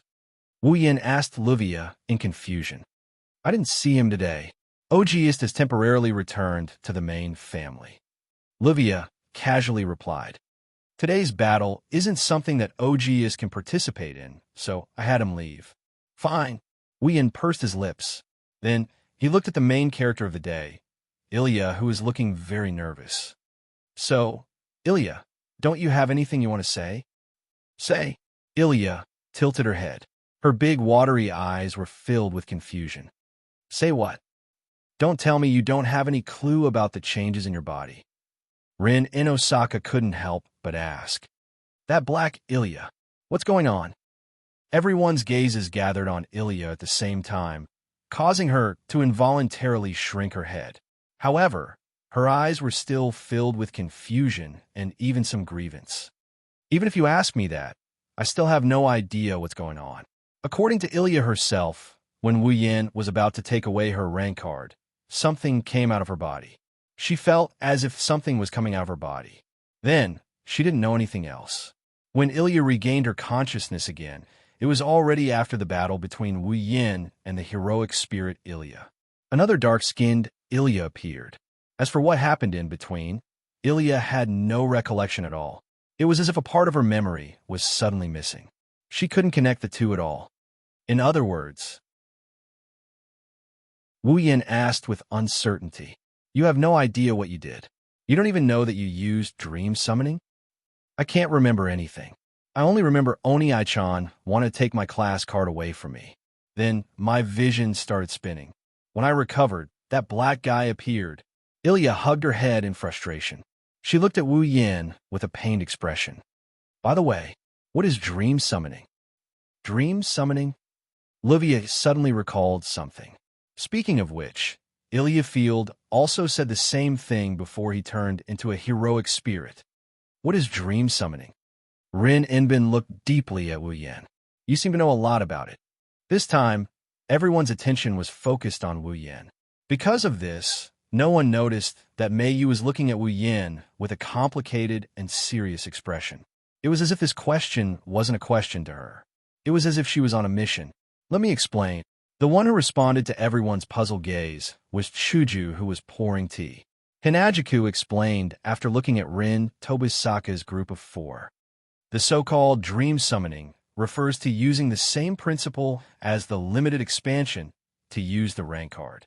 It replaces the process of summoning the heroic spirit with the magic attire and uses the person's body as the medium to summon the power of the heroic spirit corresponding to the rank card and cover the person's body with it, which is the so-called heroic spirit you guys are talking about. Makoto looked at Ilya suspiciously. But why do you know how to use dream summoning? When you use the limited expansion, the user provides the rank card and the 2 magic attires with personalities use the rank card to connect to the heroic spirit seed of heroes and make contact with the heroic spirit's body. Wu Yin looked directly at Ilya. But the dream summoning requires the person to be the medium and use the rank card as the pass to the heroic spirit seed of heroes to make contact with the heroic spirit's body and borrow the heroic spirit's power. If you don't know how to use it, you won't be able to use the dream summoning. Ilya, how did you do it? Even if you ask me that. Ilya's little face was bitter. She was in a dilemma. I don't know what's going on either. Hearing this, many people looked at each other helplessly. If that's the case, won't they be unable to solve the problem? Brother Wu Yan, Mei Yu, who had been silent, suddenly spoke up. Why are you so familiar with the usage of the rank card? Hearing this, Rin in Osaka and Livia also realized what was going on. That's right. Why are Wu Yin and the others so familiar with the so-called dream summoning of the rank card? Even the Magic Association has only analyzed that the rank card can draw out the heroic spirit's power and use the magic attire to materialize the heroic spirit's relic. Other than that, they didn't get any other information. As for this dream summoning class card that could manifest the power of the heroic spirit in one's body, it should be the true way to use the class card, right?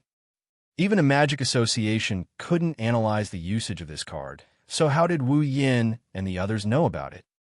The reason we know how to use the cards is because we used a special method to analyze the cards. Wu Yin mused for a bit before he came up with an answer that is somewhat ambiguous, but not without some degree of truth. However, all we've got is the usage of the rank cards and the information about the hero spirits and relics that correspond to each rank card. Apart from that, we don't know who made the rank cards, what they're made of, and how they're made. I see. Rin in Osaka and Livia lowered their heads and pondered. Mei Yu, who was staring at Wu Yin, softened her gaze and sighed in relief. According to what you all are saying, Ilya scratched her cheeks and spoke with an uncertain tone. At that time, I didn't know the true usage of the rank card, so I used the dream summoning thing? That's right. Makoto nodded. Her eyes were filled with curiosity. That's why we're all curious about how you did it. Then, Ilya sighed. Could have been that black guy who did it. That's the only explanation for now. Although I don't know what's going on with the black Ilya. She's still in her heroic spirit state. The archer rank card must be with her. Wu Yin pondered and said, no matter what, we should find the black Ilya first. Perhaps we can get the answer. Before that, Chuju's yellow-green eyes shifted to Livia and Mei Yu. You don't have a place to stay, right? Why don't you stay here for the night? Stay here. Mei Yu was stunned. Livia, on the other hand, frowned. No need. We'll just stay in a hotel. Bringing a kid to a hotel? You're really something. Wu Yin rolled his eyes at Livia. It's already so late. I think all of you should stay here tonight. This. Rin Inbin and the other 3 looked out of the window. They looked at each other and nodded. They agreed to it. Chapter 1490. Thus, no matter if it was Livia and Mei Yu who lost their residence or Rin Tozaka and Ilya, the 4 of them all decided to spend the night outside. Although this house wasn't very luxurious, it was still much better than an ordinary house. Furthermore, it took up quite a lot of space and there were quite a few rooms. At the very least, it was capable of accommodating 10 people. With the addition of Rin Tozaka, Luvia, Ilya, and Mayu, there was no problem at all. Hinajiku, Mikoto, and Mikoto, as the hosts, along with Mio, who volunteered to help out as a maid, cleaned up 3 rooms for Rin and Osaka, and Luvia to share 1 room each, while Ilya and Mio shared 1 room. Originally, Ilya wanted to return home, but since it was already very late and the sun was about to rise soon, she could only call home to report that she was safe. Then, together with Mayu, she comfortably fell asleep. It must be said that, from a certain perspective, Ilya's mental state was truly very careless. Another version of himself appeared out of nowhere. He lost consciousness for no apparent reason. He performed a dream summoning for no apparent reason. He got into a heroic spirit form for no apparent reason. He got into a fight with Wu Yin for no apparent reason. He got into a fight with Wu Yin for no apparent reason. With so many things added together, it's enough to mess up a normal person's mental state. But, apart from being a bit concerned at the beginning, Ilya only ate when it was time to eat. She slept when it was time to sleep. Although she would sometimes reveal a confused expression, she wasn't worried at all. It was as if the person involved wasn't herself. As soon as she lay down on her bed, she immediately fell asleep. If this wasn't carelessness, then what was? If this had happened to someone else, it would have been a sleepless night for them. But there are also people who didn't sleep tonight on the balcony. A light breeze lightly blew the curtain of the open glass door. It also blew the black hair fluttering above a pair of wine-red eyes. One of his hands was straddling the white railing that seemed to be made of porcelain. The other hand was holding several cards. Wu Yin was staring at them without blinking. After a long time, he sighed. Saber, swordsman, lancer, lancer, rider, rider, caster, magician, assassin's assassin, berserker, berserker. Until now, he had already collected 6 of the 7 class cards required for the second phase of the Demigod Path mission. It was almost done. As long as he could get the final archer job card, the second part of the demigod quest would be completed, and Wu Yin would be able to take a big step forward on the path of becoming a demigod. It saved him a lot of effort, and all of this should have come to an end tonight.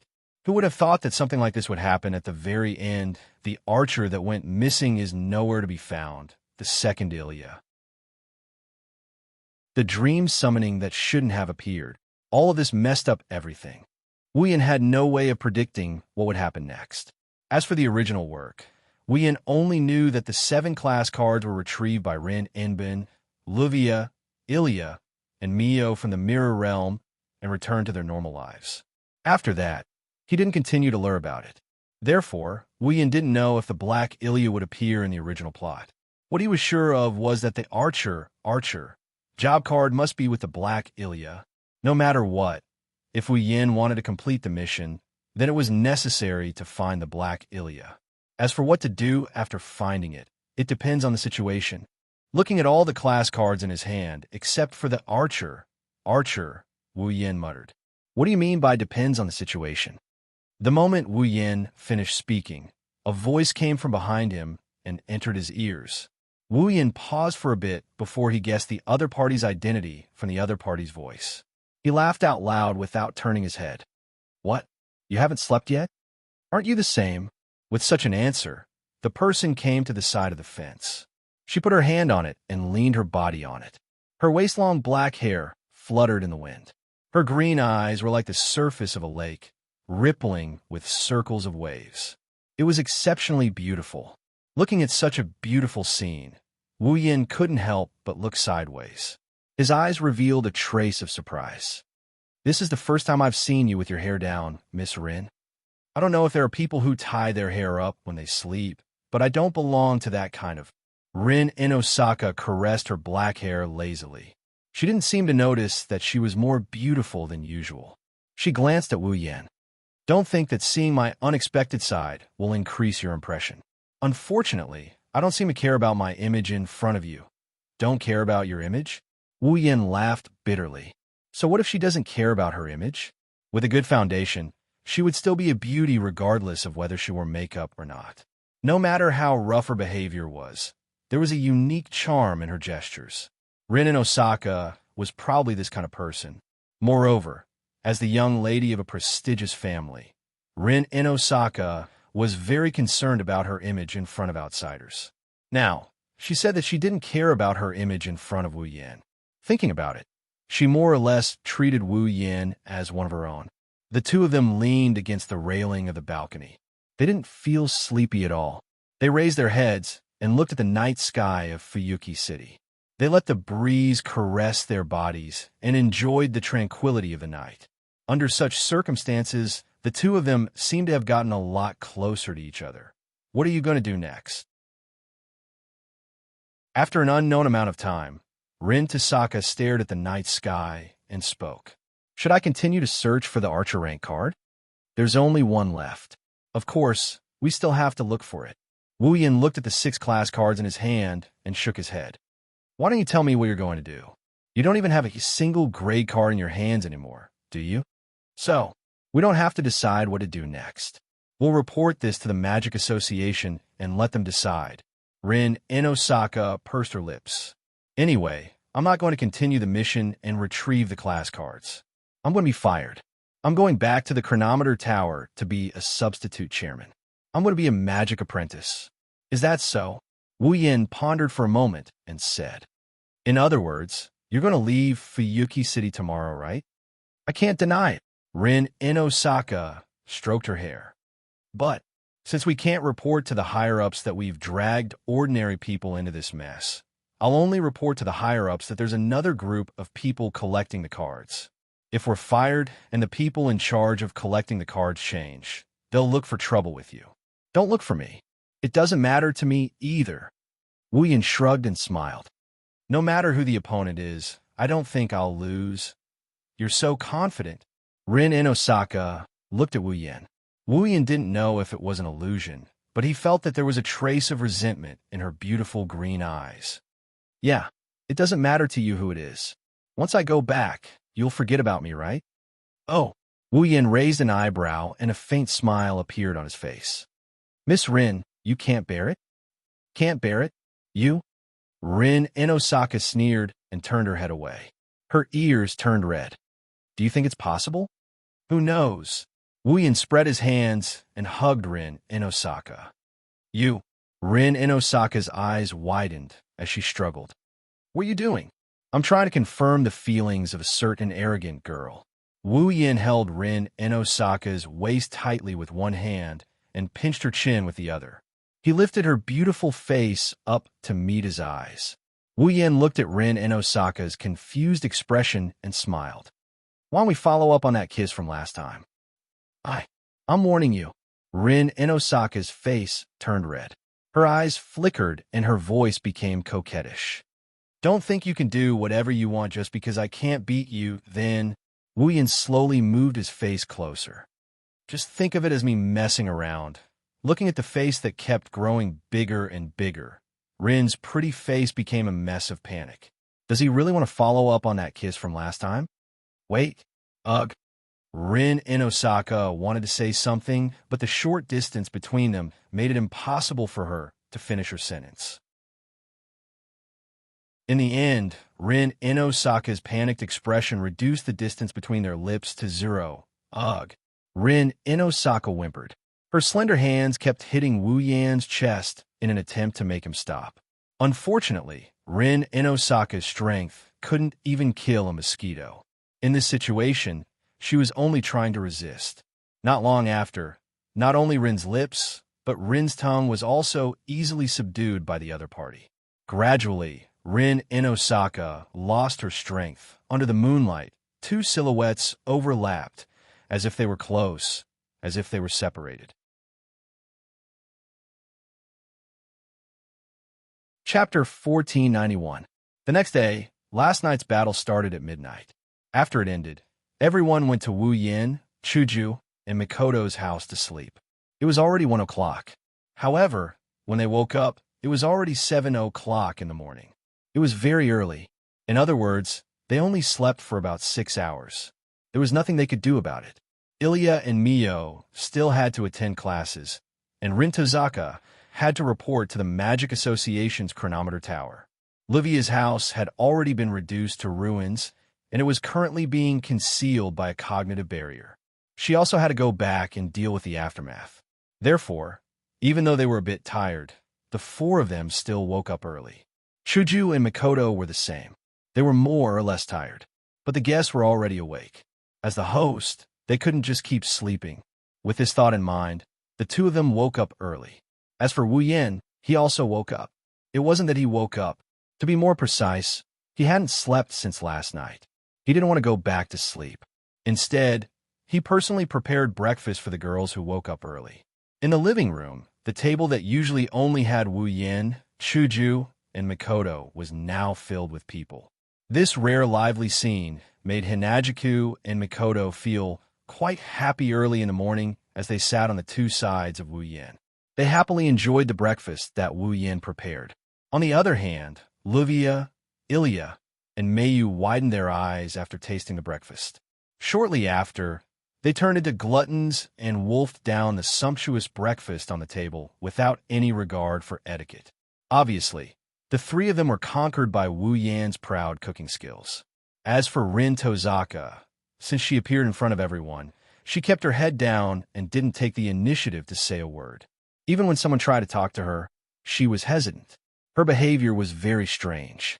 Moreover, most importantly, Rin didn't even look at Wu Yin during the whole process. Even if their eyes met, Rin didn't say anything. She would turn her head away in a panic. This made others suspicious. Now, Rin Tozaka was the same. She sat furthest away from Wu Yin with her head down. Rin silently ate his breakfast. He didn't know if he tasted the flavor of the food. Only after careful observation did he realize that Rin Enbin's eating speed was also very fast. In this harmonious atmosphere, the seven of them finished all the breakfast on the table. Ilya leaned back in her chair. Her face was full of happiness. I'm so full. It's still as delicious as ever. Hinajika sighed as she cleaned up the table. It's been a long time since I tasted Yan's cooking, is it? Sitting, Wu Yin was confused. It shouldn't have been long, right? You haven't cooked since you came to Fuyuki City. Mikoto helped Hinajiku and showed an expression of reminiscence. I miss it so much. That's too much. Wu Yin couldn't help but complain. I didn't know Wu Yin was so good at cooking. Mikoto looked at the plates in front of her that were twice as many as usual. She couldn't help but waver.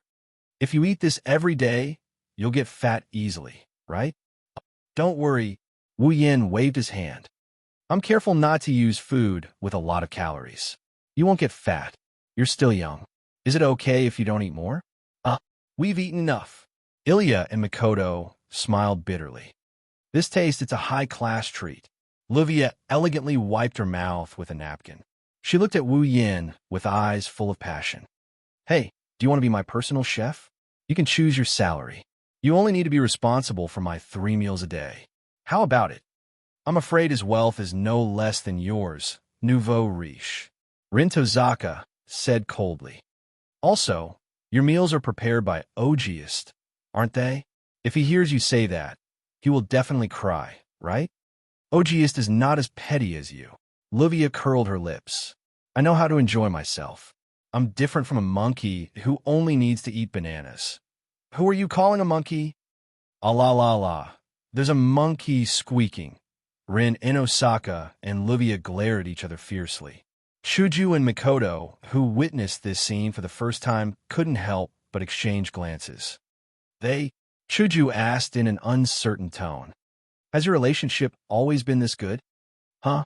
Rin Inosaka and Livia pointed at each other with exaggerated expressions. Who has a good relationship with this upstart? Monkey? Makoto laughed. Their relationship is really good. This is someone else's house. Please restrain yourselves. Ilya raised her hand weakly. Livia, Makoto also tried to mediate. You still have to deal with the aftermath later. It's not worth it to waste time arguing. Rin Inosaka and Livia glared at each other and turned their heads away. Turning her head, Livia saw Wu Yin, Hinajiku, and Mikoto standing together. She changed the topic of conversation and said this to them. Speaking of which, not only do the three of you have great power, you even live together, and your relationship seems to be really good. What's your relationship? Brother and sister? As soon as the sentence came out, the harmonious atmosphere in the air really began to cool down. The two little girls looked over curiously. Rin Tasaka's ponytails also seemed to shake violently. Her ears perked up, and it was almost impossible to notice that she was listening attentively. Since we're living together, our relationship should be obvious, right? Wu Yin, who sensed the atmosphere started to change, was confused. He didn't understand why this happened, but he didn't choose to hide it. Of course, before he could finish, Chuju and Mikoto, who were standing on both sides of Wu Yin, immediately slapped Wu Yan's mouth. It almost made Wu Yan's nose bleed. Our relationship should be obvious, right? Hinagika blushed as she laughed dryly. Since we're living together, of course we're siblings. Don't you think so, Mikoto? That's right. Mikoto explained shyly. We're siblings. We're siblings. It's not the kind of relationship you think it is. Is that so? Livia's face was full of doubt. But you two don't look alike at all. Even the color of your hair is different. That's because Chuju and Mikoto looked at each other and answered in unison. We're not born from the same mother. Such a sharp reason made Wu Yin, who had his mouth covered, almost fall to the ground. It's fine if you don't want others to know about your relationship, because you're shy, but who would believe such a sharp reason? To Wu Yan's surprise, Livia actually nodded and expressed her understanding. That's not surprising. With your strength, you two should be from a large magic family or faction. It's not strange for a large faction to have a few concubines. I think it's your father's private life that's not clean, right? Rin Inosaka sneered coldly. 100 deaths won't be enough for a fickle person. Hearing this, Wu Yin silently felt sad for his non-existent father, who got stabbed in the back for no apparent reason. But that sadness was quickly dispelled by a sharp pain on his back. That's true. Chuju had a fake smile on her face. She continued to cover Wu Yan's mouth with one hand, while the other hand moved to Wu Yan's back and pinched a piece of flesh. A fickle person should die 100 deaths. That's what I think, too. Mikoto put on a fake smile. She and Hinajiku had a tacit understanding of each other as they pinched Wu Yan's back. If it's possible, I'd really like to electrocute those fickle people until they turn into frogs. All the women present, including Ilya and Mayu, nodded in agreement. Wu Yin maintained his posture with his mouth covered. He looked at the girls, nodding in agreement while enduring the pain on his back. He was crying in his heart. Chapter 1492. On the way to Suechuan Primary School, Wu Yin, Elia, and Mayu yawned in unison. They looked exhausted. Are the two of you really okay with this? Wu Yin stood behind the two girls like a guardian and asked casually. You haven't slept well recently because of the class cards, right? Why don't you take a day off and have a good rest? No need. Mio shook her head. Her shoulder-length black hair swayed in the wind. We don't have to take back the class cards from today onwards. So, let's just hang in there for today. Me too. Elia rubbed her eyes and answered weakly. My family will definitely make a fuss if I use sleep as a reason for taking a day off. Then forget it. Wu Yin shrugged. You two know what you're doing. Don't tire yourselves out. Big brother, don't you look tired too? Elia asked with concern. Why don't you go back and rest? If you sleep now, you won't be able to sleep at night. Wu Yin waved his hand. Moreover, Livia also said that she usually asked the butler to drive Mayu to school. Now that the butler is not around, Livia also needs to go back to deal with the aftermath. If there is no one to drive Mayu to school, she's a little worried. So, I'm here, right? I can do it myself. Mayu turned her head away unhappily. Why are you treating me like a child? But you're a child, aren't you? Wu Yin patted Mayu's head and smiled. Livia must know that Mayu is a child who lacks love. She wants to make up for the love you lost. Just accept it. Love? What love? Mayu blushed and said in a mosquito's voice. That's not it. A child who lacks love? On the other hand, A question mark appeared in front of Ilya's head. Clearly, Wu Yin and Livia weren't the only ones who didn't know about Mei Yu's past. Even Ilya, Mei Yu's best friend, didn't know either. Perhaps it was Ilya who spent the most time with Mei Yu. He knew even less than Wu Yin and Livia. At least, Wu Yin and Livia both knew that Mei Yu didn't have a good past, right? Ilya turned around and looked at Wu Yin. Where did Sister Ling go? Who knows? Wu Yin pursed his lips. He only said that he needed to report to the Magic Association's time tower. He didn't say anything else. Report? Ilya was a little worried. Is it about the job grade card? Both Rin and Osaka and Livia came to Fuyuki City to retrieve their cards. Now, almost all of their cards were in Wu Yan's hands. The last card was mysteriously taken away by an unknown black Ilya. This caused Rin, Inbin, and Livia to not have a single class card in their hands, causing them to run into a lot of situations. This situation, it was already beyond Rin and Osaka and Livia's ability. It wasn't hard to understand why they would ask for help from the Magic Association's time tower. However, if Rin and Osaka really reported the situation here to the Magic Association's time tower, then the consequences would be very bad. It wasn't a big deal that the class card wasn't retrieved successfully. It was just a failure of the mission. The Magic Association wasn't some evil organization that would punish anyone who failed a mission. At most, they would fire Rin and Osaka and Livia and send another batch of people to carry out the mission. However, the two wands betrayed their original owners and found two ordinary 10-year-old children to retrieve their cards. That was a different story. Once the second mage, who sent Rin, Inbin, and Livia to retrieve the cards, found out that the two magician girls actually dragged ordinary people into this mess and even lost their magic wands, it would be hard for them to avoid some punishment. There was no way they could be apprenticed to Soren. This wasn't too bad. It wasn't as if Rin, Inbin, and Livia couldn't continue their magic research without a teacher. What worries her the most is that if the Magic Association finds out that Wu Yin has all the cards, they would send people to cause trouble for Wu Yin, wouldn't they? This was what Ilya was worried about. Don't worry. As though he could see the worry in Ilya's heart, Wu Yin comforted her with a gentle smile. Young Miss Lin said that she will only report some selective situations. She probably won't report the things that involve you all. What about you, big brother? Ilya's face was still filled with worry. If Sister Rin reported your situation to the Magic Association, they would definitely come to trouble you, right? Hearing this, Mei Yu also turned her head with a worried look on her face. I think you're worried about the wrong thing. Wu Yin chuckled. Do you think I'm someone who can cause trouble for anyone? Ilya and Mei Yu were stunned. I don't think the Magic Association can cause me much trouble. Wu Yin smirked. Although I'm not strong enough to threaten the entire Magic Association, I'm not someone to be trifled with. With the help of Chuju and Mikoto, I'm afraid the Magic Association will have to pay a price if they really want to trouble us. I don't agree with Brother Wu Yin having a conflict with the Magic Association. Mei Yu looked serious. If that's the case, Brother Wu Yin and Ling and Livia, who belong to the Magic Association, will become enemies. No one wants to see this happen. That's right. Ilya nodded in realization. If that really happens, Big Brother, Sister Rin, and Sister Livia will be in a difficult position, right? You're worrying too much. Wu Yin didn't know whether to laugh or cry as he rubbed the heads of the two little girls. No matter what, that's just your guess. We'll cross that bridge when we get there.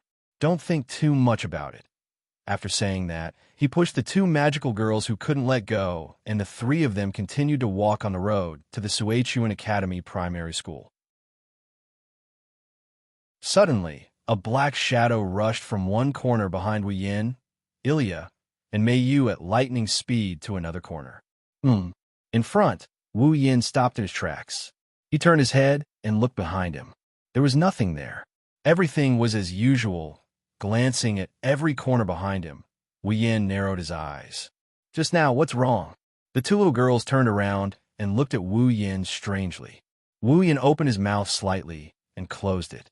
He shook his head and smiled. It's nothing. Let's continue walking. After glancing at the road behind him, Wu Yin brought Ilya and Meiyu and walked forward while chatting and laughing. On the street, at the top of a telephone pole, a figure suddenly appeared and stood there. She raised her eyes and looked at Wu Yin, Ilya, and Meiyu, who were chatting and laughing as they walked forward. It was a young girl dressed in strange clothes. She was wearing a tight black short top and a pair of tight black shorts. It looked like a bikini swimsuit. It was very revealing. A red coat that could only cover her shoulders and arms. Her lower body was wrapped in a red, cloak-like skirt. On her back, a black wing-like cloak fluttered in the wind. Regardless of whether it was the coat, skirt, or cloak, a part of them seemed to have been deliberately torn. However, they did not appear to be in a sorry state. Instead, they appeared to be very coordinated. When paired with the swimsuit-like tight clothes, it gave off a refined feeling and a bit of emotion. Her long silver hair was tied up at the back of her head, and her pupils were an amber-like gold. The little girl's appearance was only about 10 years old, but her skin was quite dark, giving off an exotic feeling. As for the little girl's appearance, she looked exactly the same as Ilya. She was the black Ilya. Big brother is also here. Just like Ilya herself, her tone leaned toward playfulness. The black Ilya stared at the three people walking together below and revealed a thorny expression. Forget about Meiyu. Even Big Brother is also here. It's not easy to make a move. Standing at the top of the telephone pole, the dark-skinned Ilya's eyes flickered with uncertainty. In the end, her face fell as if she had given up. Forget it. I'll find an opportunity to make a move. The dark-skinned Ilya's line of sight followed Ilya as she looked at Ilya, who was chatting and laughing with Wu Yin and Meiyu. She clenched her teeth in envy. Just you wait. Soon, that happiness will be mine. After saying those words, the dark-skinned Ilya's body flashed and disappeared.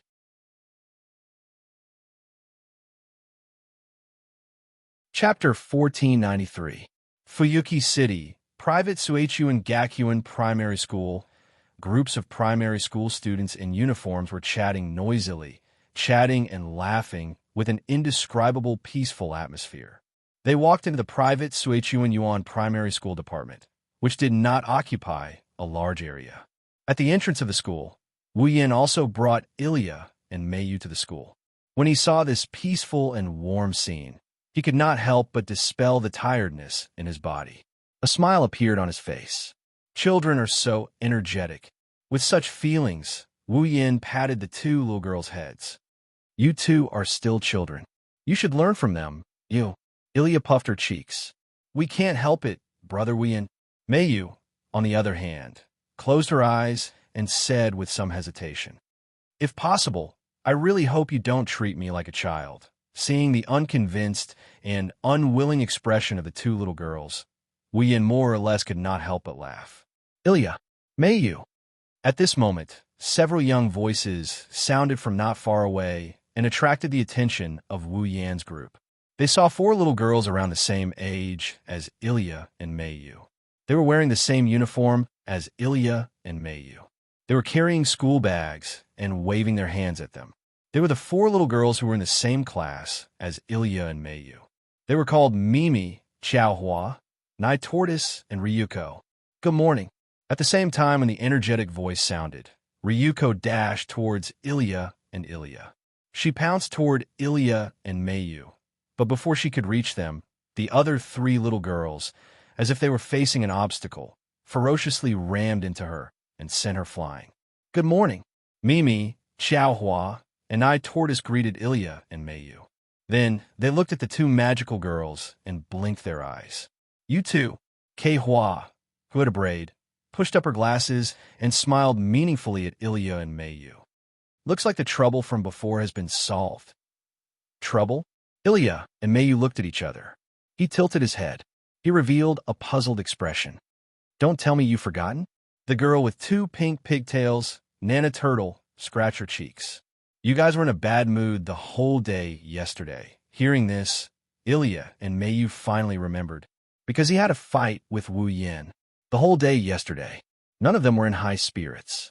It wasn't until Wu Yin enlightened him that he started to treat the battle with Wu Yin seriously. Now, think carefully. It was only then that Ilya and Mayu discovered that too many things had happened in a single night, causing them to forget all about it.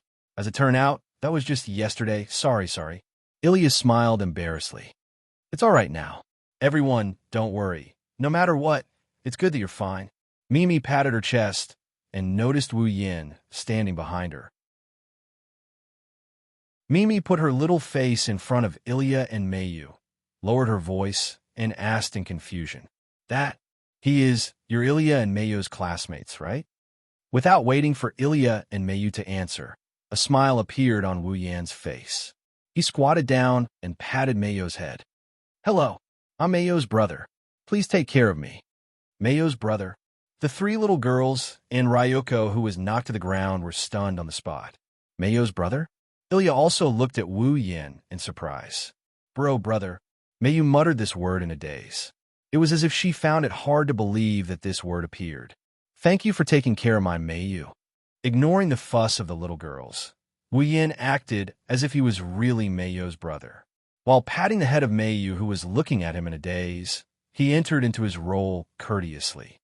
This child is usually quiet and not very good at expressing herself. I was worried that she would not be able to make friends in school. Now, I can finally rest assured. Please take care of Mayu in all aspects, and no. The four little girls finally reacted.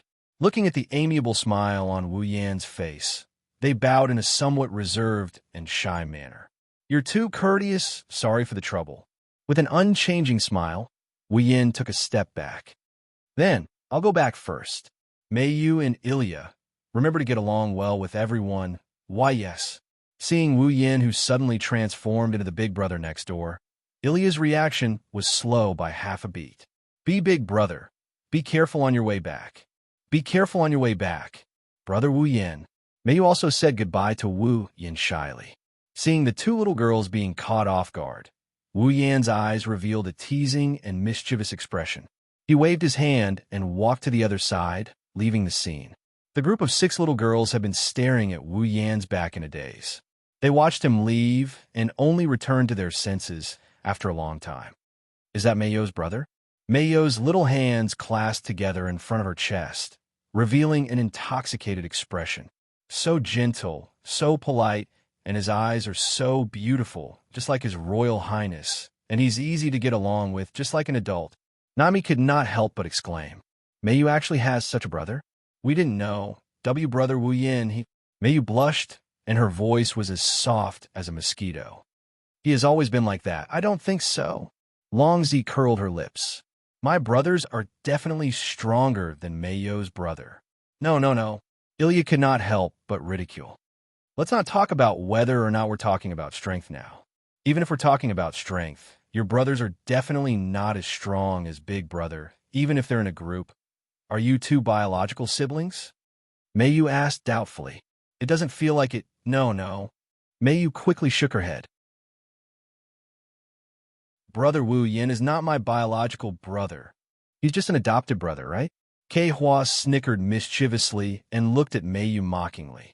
Could it be that Mayu also likes her adopted brother like Ilya? Mayu's face flushed red. Oh! The 4 little girls looked as though they had seen a new continent. She's wavering. Wait. Ilya could not help but stand out and widen her eyes. What do you mean by like Ilya just now? The 4 little girls looked at Ilya in disbelief. Isn't that the case? No, it's not. The 4 little girls looked at each other and answered in unison. Liar. Ilya was petrified. But Ilya seems to be very familiar with Mayu's older brother. This time, it was Nami's turn to snicker mischievously. Ilya, don't tell me that you like someone else's adopted brother. Why you? Ilya's cheeks were so red that blood was about to drip out. She screamed frantically. What nonsense are you all talking about? The 4 little girls screamed again. Ilya is wavering too. So, she really likes someone else's adopted brother. She's so obsessed with her brother. It's a little scary. Hey, is that adopted brother very strong? Can he make hamburgers? Can he sing? A adopted brother who can't sing isn't a good adopted brother. What kind of logic is that? Ilya. Even Mayu looked at Ilya suspiciously and spoke hesitantly. Could it be that you really like Brother Wu Yin? Ilya's face was so red that it turned green. Hearing the ridicule from her friends, she was finally unable to bear it anymore and rushed toward the four little girls.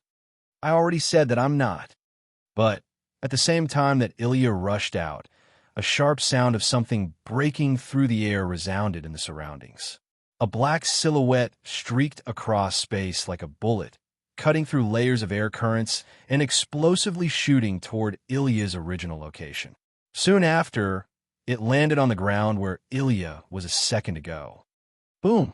It was as if something had exploded. The ground there suddenly burst open, and a small hole was blasted open. The sudden explosion scared the four little girls so much that they screamed.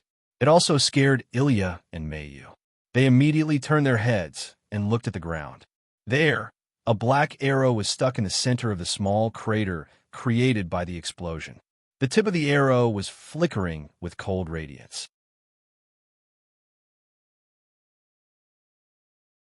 Chapter 1494. The sharp end of the pitch-black arrow was inserted into the center of the small crater. Smoke and dust filled the surroundings and dissipated with the wind. Looking at this scene, everyone present was stunned. For a while, they were unable to react. Ilya had a bewildered expression. What's going on here? Arrow. Mei Mei, Qiao Hua, Long Zi, and Nai Gui looked at the pitch-black arrow on the ground in a daze. There's an arrow. It's coming. It's an attack. Mayu instantly deduced. Her small hand reached into her school bag and grabbed the sapphire. She looked at a certain direction with vigilance. Where did the attack come from? From the root of the arrow on the ground. It was very easy to deduce where the arrow came from. However, when Mayu looked in that direction, there was nothing there. There was only a cat that climbed up to the roof. Seeing this, Mayu's eyes gradually narrowed. It was impossible for someone to shoot an arrow for no reason. Moreover, the arrow that was shot was so powerful that it could shatter the ground. Just now, someone must have deliberately shot that arrow at Ilya. Moreover, judging from the destructive power of the arrow, that person was not an ordinary person. Magician. Mayu tightly held the sapphire in her school bag. Mayu. Ilya's brain recovered. She came to Mayu's side and asked nervously, What's going on here? I don't know. Mayu looked around and said with a grave expression. However, someone must be trying to attack Ilya. Me? Attack me? Shock appeared on Ilya's face. But I don't have any enmity with anyone. Mayu also became uncertain. She looked at Ilya and then looked at the four girls who were still in a daze. She shook her head. In short, it's too dangerous to continue staying outside. Let's go to the classroom. I understand. Ilya quickly nodded. Pushing the back of the four little girls, Ilya ran into the school building as if she was fleeing. Mayu observed the surroundings and walked at the back. Only when she truly didn't discover anything did she turn around and run into the school building. As if it was timed perfectly, the bell signaling the start of class rang throughout the entire school. Surprisingly, it was time for class. Thanks to this, the scene just now was not witnessed by anyone else. Only a small hole was left at the scene, and the pitch-black arrow landed with a bang in the blink of an eye. It shattered into pieces and disappeared without a trace. In the distance, on the roof where a cat was crawling, a petite figure suddenly appeared out of thin air without any warning. The lazy cat was so scared that it let out a shriek and jumped off the roof. He was holding a black bow with a handle in the middle. The black wing-like cloak and the red skirt around her waist fluttered up and down. Her golden eyes stared intently at the small crater that was blasted open below. The dark-skinned petite girl, who looked exactly like Ilya, sighed. Did I fail? The dark-skinned Ilya released the black bow in her hand, and it disappeared into thin air. The dark-skinned Ilya opened her amber-like eyes and looked at the school building of the private Suichuan Academy primary school. She muttered to herself. She went to the classroom. It won't be easy to make a move like this. After all, I can't let anyone witness Ilya's death. The dark-skinned Ilya laughed self-deprecatingly. That's true, but I still couldn't help but make a move just now. Mei Yu and Mei Mei were clearly nearby. So, if you can tell me the reason why you couldn't help but make a move, I think I'll be very happy. Suddenly, a voice sounded behind the dark-skinned Ilya and entered her ears. The dark-skinned Ilya's golden pupils shrunk slightly, and she leaped onto the roof of another house. She distanced herself from that voice. Unfortunately, this action was completely meaningless.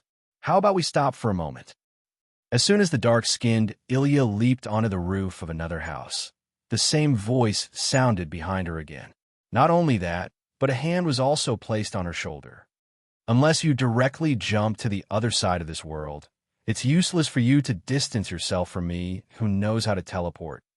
The dark-skinned Ilya's pretty face changed and her expression froze. At the next moment, the space around the dark-skinned Ilya suddenly fluctuated and distorted. Amidst a slightly surprised voice, the dark-skinned Ilya seemed to have blended into the space. In a flash, she disappeared on the spot, and when she reappeared, she was already on the roof of another house.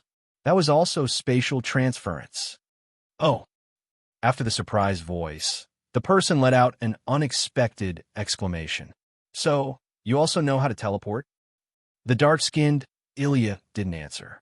She clenched her slender hand, and a pair of black and white daggers that resembled the yin and yang of Tai Chi appeared in her hand. Lifting her head and staring ahead, the dark-skinned Ilya finally saw the full appearance of the person who came.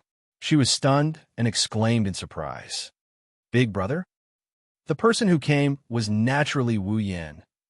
Good girl. Wu Yan shrugged. However, his eyes were still fixed on the dark-skinned Ilya.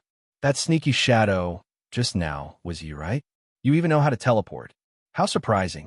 Because I saw you use it before, big brother. The dark-skinned Ilya concealed the surprise on her face and replaced it with a playful smile.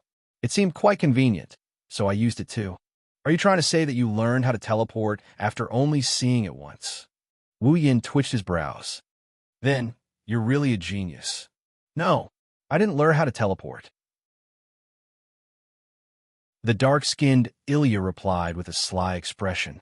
I don't know how to teleport, nor do I know how to do it. I just wanted to teleport and directly use the effect of teleportation. As for the process, I don't know at all. Hearing that, Wu Yin frowned. What do you mean? What do you mean? The dark-skinned Ilya giggled. Why don't Big Brother take a guess? I can't guess. Wu Yin straightforwardly gave up. Why don't you tell me what you think? Ah, that's too boring.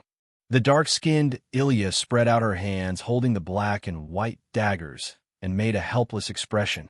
More or less, let's make a guess. Maybe Big Brother will really know the answer.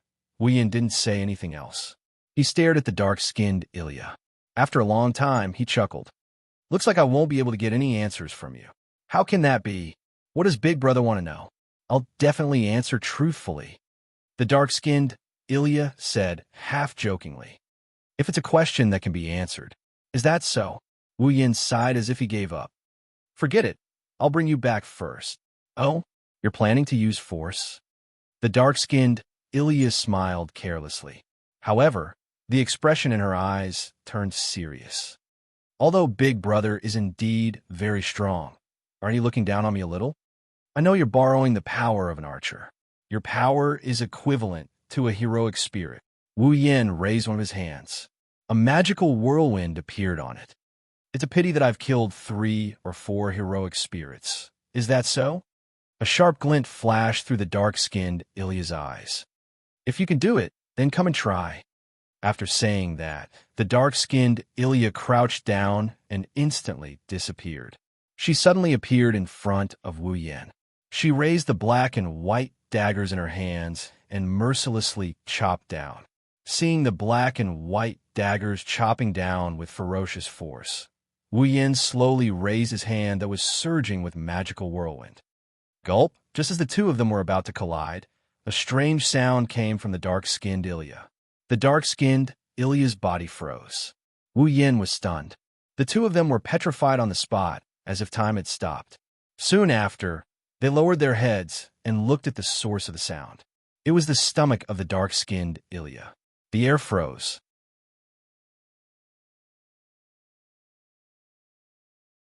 Chapter 1495.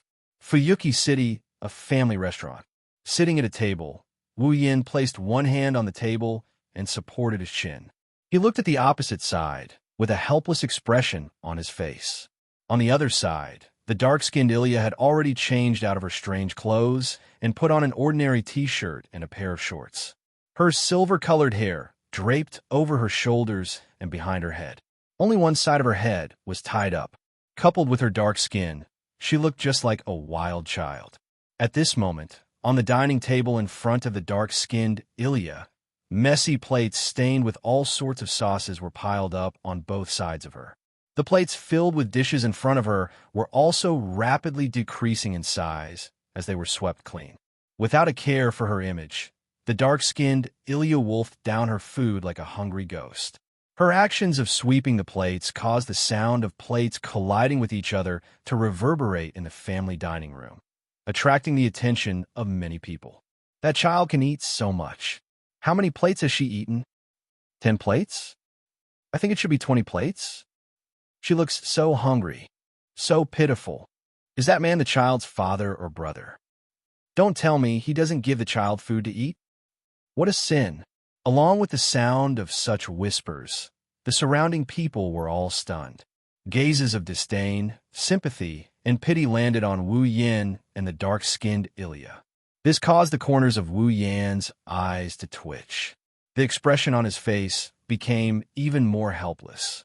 At this moment, Wu Yin thought to himself, out of sight, out of mind, out of mind, out of mind, out of mind. He ignored the whispers in the surroundings and looked at the dark-skinned Ilya, who was wolfing down her food. Level 75. When this information was fed back to Wu Yin from the system, Wu Yin frowned. What does it mean? Does it mean that even the system can't detect her true identity? Or what does it mean that she doesn't have a name? After an unknown amount of time, the dark-skinned Ilya finally stopped eating. She piled the clean plates on the table to the side. She rubbed her belly and revealed a satisfied smile. I'm full, I'm full. Your appetite is really amazing. Wu Yin suppressed the doubts in his heart and rolled his eyes at the dark-skinned Ilya. Are you that hungry? Of course I'm hungry. The dark-skinned Ilya waved her hand casually. I haven't eaten anything since I was born yesterday. How can I not be hungry? You haven't eaten since yesterday? Wu Yin was slightly surprised. Why? Why? The dark-skinned Ilya's face isn't a reason. She still had that faint smile on her face. However, a trace of sadness appeared in the dark-skinned Ilya's amber eyes. She said such a sentence. Because I have nowhere to go, and I have no money to buy food. Hearing such an answer, Wu Yin felt a sense of oppression in his heart. The expression on his face was completely restrained. In the air, an indescribable sense of heaviness seemed to be pressing on the hearts of the two people present. The two of them stopped talking for a while and became silent. Are you Ilya? After a moment of silence, Wu Yin was the first to speak. Should I call you Ilya? Or should I call you Black Ilya? What Black Ilya? The dark-skinned Ilya's depressed expression collapsed, and she said angrily, I'm Ilya. There's no need to add black. Is that so? Wu Yin curled his lips. But other than your appearance, you're completely different from the Ilya I know. I'm also very glad about this. I'm able to have my own personality and character. The dark-skinned Ilya spread her hands and pondered for a moment before grinning. Chloe? Phone? Einsbellen. Chloe? Phone? Einsbellen. Wu Yin blinked his eyes. He didn't know what's going on. What do you think of this name? The dark-skinned Ilya smiled mischievously. It sounds much better than Black Eliza. Otherwise, Big Brother, you could just call me Little Black. Wu Yin reacted after hearing that. At the same time, the feedback from the system's perception changed. Chloe? Phone? Einsbellen. Level 75. This time, Wu Yin's question was answered. It wasn't that the system couldn't detect the other party's true identity, but that the system had Chloe? Phone? Einsbellen. Blackie didn't have a name in the beginning. Then I'll call you Blackie. Wu Yin looked into Blackie's eyes. I have a lot of questions. Can you please answer them? Well, didn't I tell you from the beginning that I'll answer honestly no matter what Big Brother wants to know? Blackie narrowed her eyes. As long as it's something I can answer. In other words, you won't answer if you don't want to, right? Wu Yin smiled bitterly. You're so cunning. At least Big Brother can be sure that the answer to your question is unknown. Blackie imitated Wu Yin. She placed one hand on the table and held her cheek. Her amber eyes stared straight into Wu Yan's wine-red eyes. She had a meaningful smile on her face. An unknown answer is better than a false answer, right? Yes. Indeed, if Blackie chose to answer but gave a false answer, it would be more troublesome than not answering at all. You're really good at talking. Wu Yin rubbed his forehead and closed his eyes. He seemed to be thinking about the questions he wanted to ask. Well then, let me ask you a question that concerns me the most. Wu Yin slowly opened his eyes, and his emotionless voice echoed in the room. The Archer rank card is in your hands, right? Yes. In my hands? Blackie's smile didn't fade, but the smile in her eyes was gone. Xiaohei raised his hand and placed it on his chest. Xiaohei's voice became ethereal as it slowly entered Wu Yan's ears. To be more precise, it's in my body. In your body? Wu Yan's heart skipped a beat. His face darkened as if he thought of something. Could it be? It seems like Big Brother has already guessed it. Blackie tilted her head and said something that made the situation worse. The Archer card is in my body. Because I was attached to the Archer card, I was miraculously born. If Big Brother wants to get the Archer card, then you have to kill me. The atmosphere dropped to the freezing point after Blackie's words. An even heavier and more oppressive feeling than before drilled into the hearts of the two. Wu Yin and Xiaohei looked at each other with uncontrollable ripples in their eyes. It took them a while to calm down. Big Brother, like Rin and Livia, you came to Fuyuki City for the Archer card, right? It was unknown if Blackie was urging something or if it was anxious to know something, but an indescribable look flashed across its eyes. Right now, the Archer card is in my body. If you don't kill me, you won't be able to achieve your goal. Wu Yan's eyes flashed coldly. Do you really want me to kill you? No. Blackie smiled calmly. Of course not. I just want to know Big Brother's answer. Wu Yan didn't insist on looking at Blackie. He closed his eyes. Blackie's smile slowly disappeared. She stared at Wu Yan with an inexplicable sadness on her face. It was as if he was preparing to cut something important in half. However, this expression quickly disappeared. I can't do it. Blackie was stunned. She looked at Wu Yan in surprise. What did you say? Sigh. Wu Yan bitterly smiled as he stood up. I said, I might not be able to do it. Wu Yan turned around and left without looking back. Blackie sat there in a daze. After a long time, he smiled. Big Brother is really gentle.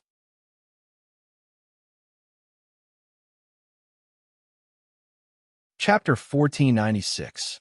Phew. Once he got home, Wu Yan seemed to have lost all his strength. He leaned all his weight on the sofa and sat down. One of his wrists is facing away from him. He placed it on his forehead and looked at the ceiling quietly. His pupils are not focused at all. It's as if he's lost in thought. His thoughts are drifting away along with his emotions. The situation had really reached a very bad point. Chloe? Foam? Einsbellen. This little girl who was just born yesterday and only got a name today, she didn't even know what her existence was. Suddenly, she barged into the dispute of the class card. Now, it seemed like she was involved in a very cruel fate. The Archer rank card was inside Xiaohei's body. On top of that, according to Little Blackie, the Archer had become the existence that Little Blackie attached itself to. If he wanted to get the Archer rank card, the only way was to kill her. In other words, even if Wu Yan doesn't kill Blackie and take back the Archer class card, those who won the card, such as the Magic Association, will come after Blackie's life. Isn't this fate cruel? Wu Yan didn't know what kind of existence this girl he called Xiaohei is, why she appeared, why she was born, and why she was born by attaching herself to the Archer class card. However, the Archer rank was stuck in Lil Hei's body, or rather, in her body. There was no mistake about that. This is going to be troublesome. The second phase of the demigod mission requires him to collect all 7 class cards. As of now, except for the Archer class card, the other 6 are in Wu Yan's hands. However, Wu Yin is afraid that he won't be able to get the last one. Logically speaking, Xiao He was neither a relative nor a friend of his. They had nothing to do with each other at all. It was only today that Xiao He and Xiao He were able to talk and meet face to face. Furthermore, he even attempted to kill Ilya. He was such an unstable existence. He shouldn't have said something like, "I can't do it." Unfortunately, when Wu Yin found out that the Archer class card was in Blackie's body, the first thought that appeared in his mind was not to kill her to get the class card. Instead, he thought that he won't be able to get the class card anymore. She's just a little girl who is the same age as Ilya and Mayu. Wu Yin can't kill her just to get something he needs. Moreover, Blackie's words, "Because I have nowhere to go and no money to buy food." Blackie thought she could hide her inner thoughts with a smile on her face when she said that. Unbeknownst to her, the sadness in her eyes were all captured by Wu Yin without leaving a single trace behind. Under these circumstances, why would Wu Yin kill Xiao He for the sake of getting the Archer rank card? The answer of "I can't kill her" really expressed Wu Yan's inner thoughts. As for the Archer rank card, it seems like I won't be able to get it anymore. The Demigod Path Quest.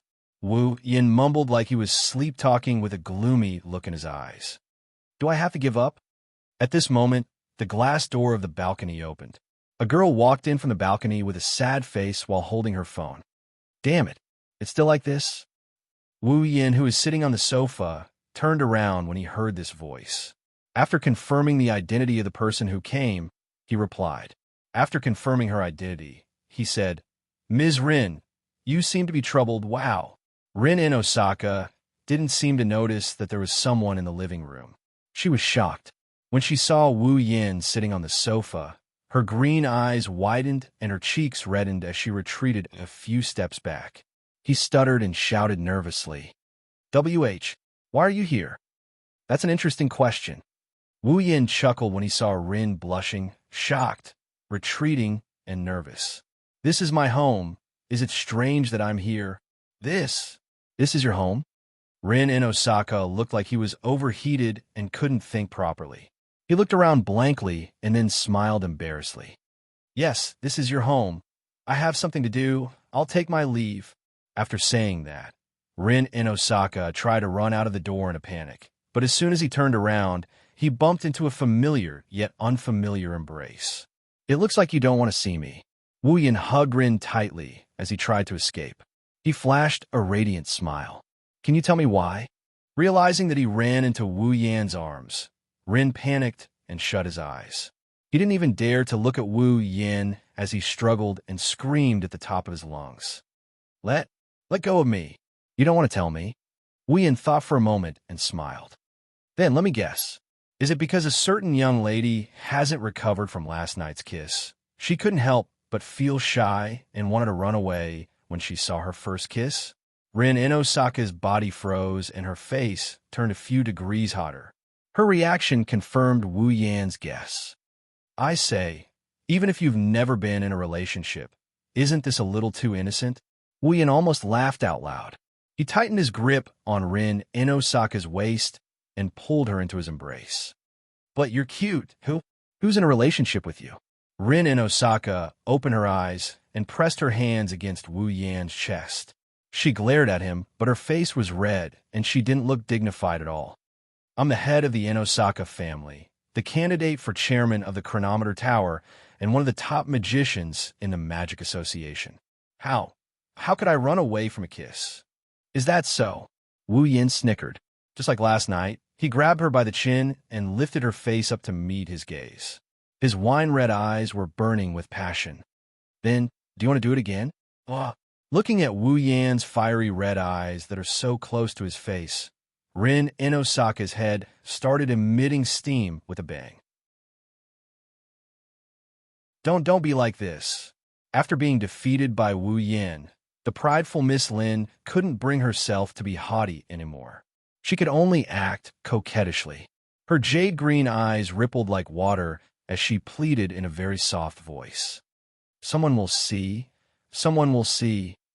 You don't want to be intimate in the middle of the day, right?" Wu Yan's lips are only 5 centimeters away from Rin's. He breathed out hot air, and he said in a lustful manner, "Then, can you answer a few questions for me?" How could Rin Enbin say no? He quickly nodded his head vigorously. "Tell me, where are Chuju and Mikoto?" They went out to buy ingredients. Then what were you doing outside the balcony?" Call. Why did you call?" "To report the situation to the master, the second magister." Wu Yin inched closer, and he continued in a gentle tone. "Then, what did you report?" "WFing." Rin in Osaka's eyes are already misty. His answer stunned Wu Yin. "Huh?" Wu Yin gasped. "I only said that I haven't collected all the rank cards yet. I didn't say anything else." "You didn't say anything?" Wu Yin looked at Rin in Osaka's misty eyes in surprise. "Including me, Ilya and Mayu, Dream Summoning, and the other Ilya?" "Yes, why yes."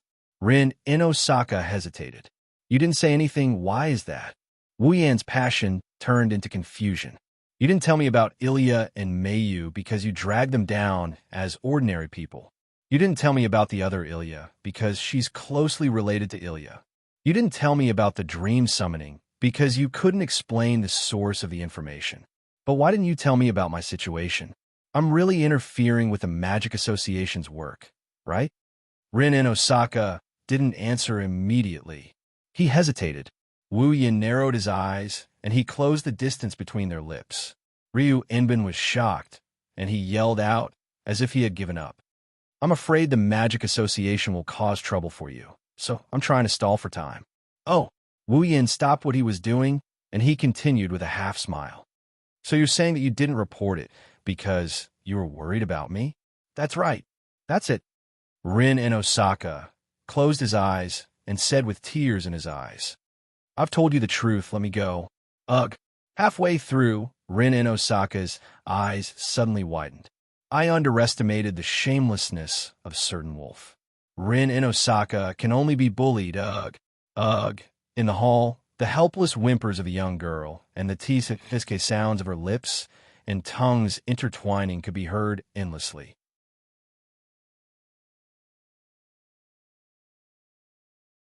Chapter 1497. Nighttime. In the dark room, the soft panting and moaning reverberated in the air. The cold night didn't have the slightest bit of chill, only a warm and tender feeling. The moonlight that shone into the room from the window gradually dissipated as time passed, and the sound of panting intensified. Only bits and pieces of starlight were left. It seemed like even the moon and stars were embarrassed by this situation and hid in the clouds. However, the pink moaning continued for a long time, without stopping. At a certain moment, a delicate begging sound came from the undulating waves. The panting also became more and more intense. After a long moan, the lingering warmth ended. After a round of lovemaking, Wu Yin laid on the bed. Chuju and Mikoto were lying on Wu Yan's body. Their heads were buried in Wu Yan's chest. Their chests were heaving up and down. Their panting continued. Their faces were flushed red, and their eyes were blurred. Drops of sweat without any odor slowly slid down the two girls' bodies. Wu Yin lowered his head and looked at Chuju and Mikoto's panting appearance. He felt pity for them. His hand lightly stroked Chuju and Mikoto's smooth back covered in sweat. In his mind, the scene from earlier appeared. Wu Yin couldn't help but admit that tonight he was a bit too crazy. He pounced on the two girls for a full 3 hours. Even if Chuju and Mikoto worked together, it was still not enough. It wasn't the first time they did it, but it was still a bit forced. If it wasn't for their good physiques, they would have already fallen asleep from exhaustion. In fact, Chuju and Mikoto already wanted to sleep. But seeing that Wu Yin didn't seem to be sleepy at all, the two girls could only try their best to calm their breathing, forcing themselves to stay awake. They raised their head and looked at Wu Yan's face with watery eyes. Still not sleeping? Chuju took a deep breath. She calmed her panting. The blush on her face also subsided a little. "Let's sleep, it's already late. You two sleep first." Wu Yan hugged the two girls and shook his head. His gaze was fixed on the ceiling. "We don't have to fight in the middle of the night anymore. We have more free time. It doesn't matter how long we sleep during the day. There's no rush. I don't think that's the only reason."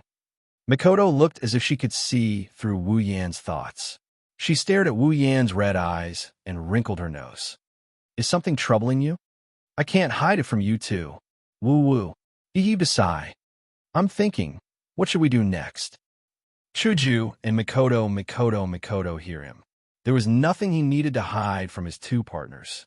Naturally, he was also worried about the completion of the Demigod Path mission. Wu Yan decided not to take the Archer card from Xiaohei's body. Chuju and Mikoto are kind-hearted people, even though they're no longer the same as when they were Wu Yan's side. They're not afraid to even see the blood of a dead person. However, they're still unable to do anything that's truly outrageous. Killing a 10-year-old child is something that the two girls wouldn't do either. That's why Chuju and Mikoto didn't object to Wu Yan's decision. In fact, they agreed. However, if they do that, they won't be able to achieve their goal of coming to this world. Should we give up? Mikoto lowered her voice. Demigod Path Quest. You've already completed the first part of the Demigod Path Quest. Even if you don't continue, you'll still be able to ascend to demigod rank. Chuju rubbed her face against Wu Yan's chest. Even if I can't go further in demigod rank, it's not like I didn't gain anything. Take it slow, I know. Wu Yan patted the back of the two girls and closed his eyes. I don't regret making this decision. However, I'm not willing to give up on the quest just like that. Then what do you plan to do? Mikoto showed a confused expression. Are you really going to kill that kid called Xiaohei? If he's so disgusting that I can't bear to look at him, I might be able to do it. Wu Yan shook his head in frustration. But other than being a little naughty and having an unknown goal, there's nothing about him that I hate. How can I do it? That's not going to happen. There's nothing you can do about it. Chuju stroked Wu Yan's chest to comfort him. However, I can understand your unwillingness. Do you have any other thoughts? Yes, I've thought about it a lot. Wu Yan reached out his hand and took all the cards from the counter. He raised them in front of him and stared at the pictures on the cards. After thinking about it, I have 3 ideas without giving up on the Demigod Path quest. 3 ideas? Hinajiku and Mikoto's spirits were lifted and they began to focus. What ideas? First of all, there are 7 ranks that can be held by heroic spirits. However, there are more than 7 heroic spirits who can hold these 7 ranks. As far as I know, there are indeed quite a number of heroic spirits who are capable of holding the rank of Archer. The Yin tightened his grip on the cards and narrowed his eyes. Rank cards are created using high-level magic theories. It can trigger the power of a heroic spirit that corresponds to the rank card. It's a high-level item. Since it's an item, is it possible that there's another Archer card in this world? Another Archer card? Hinajiku flinched a bit before asking Wu Yan in a surprised tone. We can't say for sure that there isn't another Archer card, but do you really want to look for another Archer card? That's why I said it's an idea. Wu Yan scratched his face. Let's not talk about whether or not there's another Archer card. Even if there is, I don't know if we can find it with just the 3 of us. Moreover, isn't it a little too far-fetched to place your hopes on a second Archer card that we don't even know if it exists? Mikoto pondered for a moment before asking. Then, what about the second idea? It's as far-fetched as the second Archer card. Wu Yan said with a headache. Although I don't know how the cards are made, there must be a creator for them to exist. Creator. Mikoto's eyes widened in disbelief as she thought of something. Don't tell me you're thinking of, well, that's how it is. Wu Yan smiled awkwardly. Find the creator of the class card and ask him to help us make a second Archer class card. That's pretty far-fetched. Chuju's mouth twitched. Let's talk about the third idea. The third idea is more realistic than the first 2, but it's much more difficult. Wu Yan placed the rank cards in front of the 2 girls, and his eyes flashed with a glint. From now on, I'll analyze the card structure, theory, and design. I'll decipher the existence of a card. Then, I'll create the card myself. You're creating your own class card? Hinajiku and Mikoto were stunned. Since someone can create the card, then I can't do the same, right? Wu Yan shrugged helplessly. The class card is a tool created with a very high level of magic theory, and I have all the knowledge of the tactics in the 103,000 magic books. Let alone magic, I know all the tactics and other aspects, and even magic. In terms of understanding magic, I don't think I'll lose to anyone. Of course, the 103,000 grimoires are the encyclopedia of magic in the world of magical catalog. It's different from the magic in the world of magical girl Elia. But in terms of theory, the magic shouldn't be that different. Wu Yin looked at the two girls in his arms. So, I'm thinking that with my ability, the possibility of analyzing and creating the card shouldn't be zero, right? Chuju and Mikoto looked at each other and fell into deep thought. Indeed, the possibility can't be zero. Mikoto pouted. But it's still not that much, right? That's why I said it's going to be difficult. Wu Yin looked at the card in his hand again. No matter what.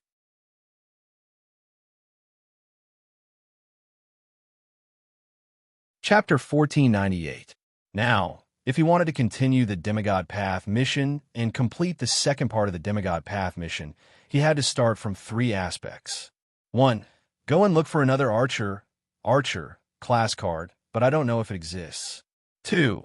Find the creator of the class card and ask him to create the second Archer card. 3. Analyze the class card and find out its existence theory, structure, and design principle. Then, personally create the class card. The first 2 methods were really a little hopeless. The second Archer rank card still didn't exist, and the creator didn't even have a clue. Looking for it was more difficult than looking for a needle in a haystack. Compared to the first 2 methods, the third method was more or less promising. Like Wu Yin said, he has the knowledge of the 103,000 magic tomes in the Forbidden Tome world. The knowledge of magic in the Forbidden Tome world might be different from the magic in Magical Girl Eliza's world, but in terms of theory, it's not that different from the magic in Magical Girl Eliza's world. Therefore, with the magic theory in 103,000 grimoires, it wasn't impossible to analyze the class card and create the second Archer card with his own strength. Actually, in addition to these 3 methods, there was another one that could work. That was, he had to find a way for Xiaohei to survive, even if he took out the Archer class card. It wasn't impossible. Needless to say, wasn't Yui just an artificial intelligence in the beginning? In the end, she still relied on the items in the system to obtain a body and become a complete life.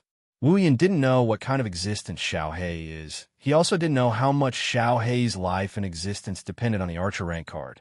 However, he can't say for sure that there isn't a way to get the best of both worlds. Of course, he couldn't say for sure that there was so. Wu Yin didn't mention the 4th method. Besides, even if there was a way to get the best of both worlds, whether Blackie would cooperate or not was another matter. Whether she was willing to choose to believe Wu Yin under the premise of losing her life was another matter. Wu Yin's intuition told him that this might seem careless.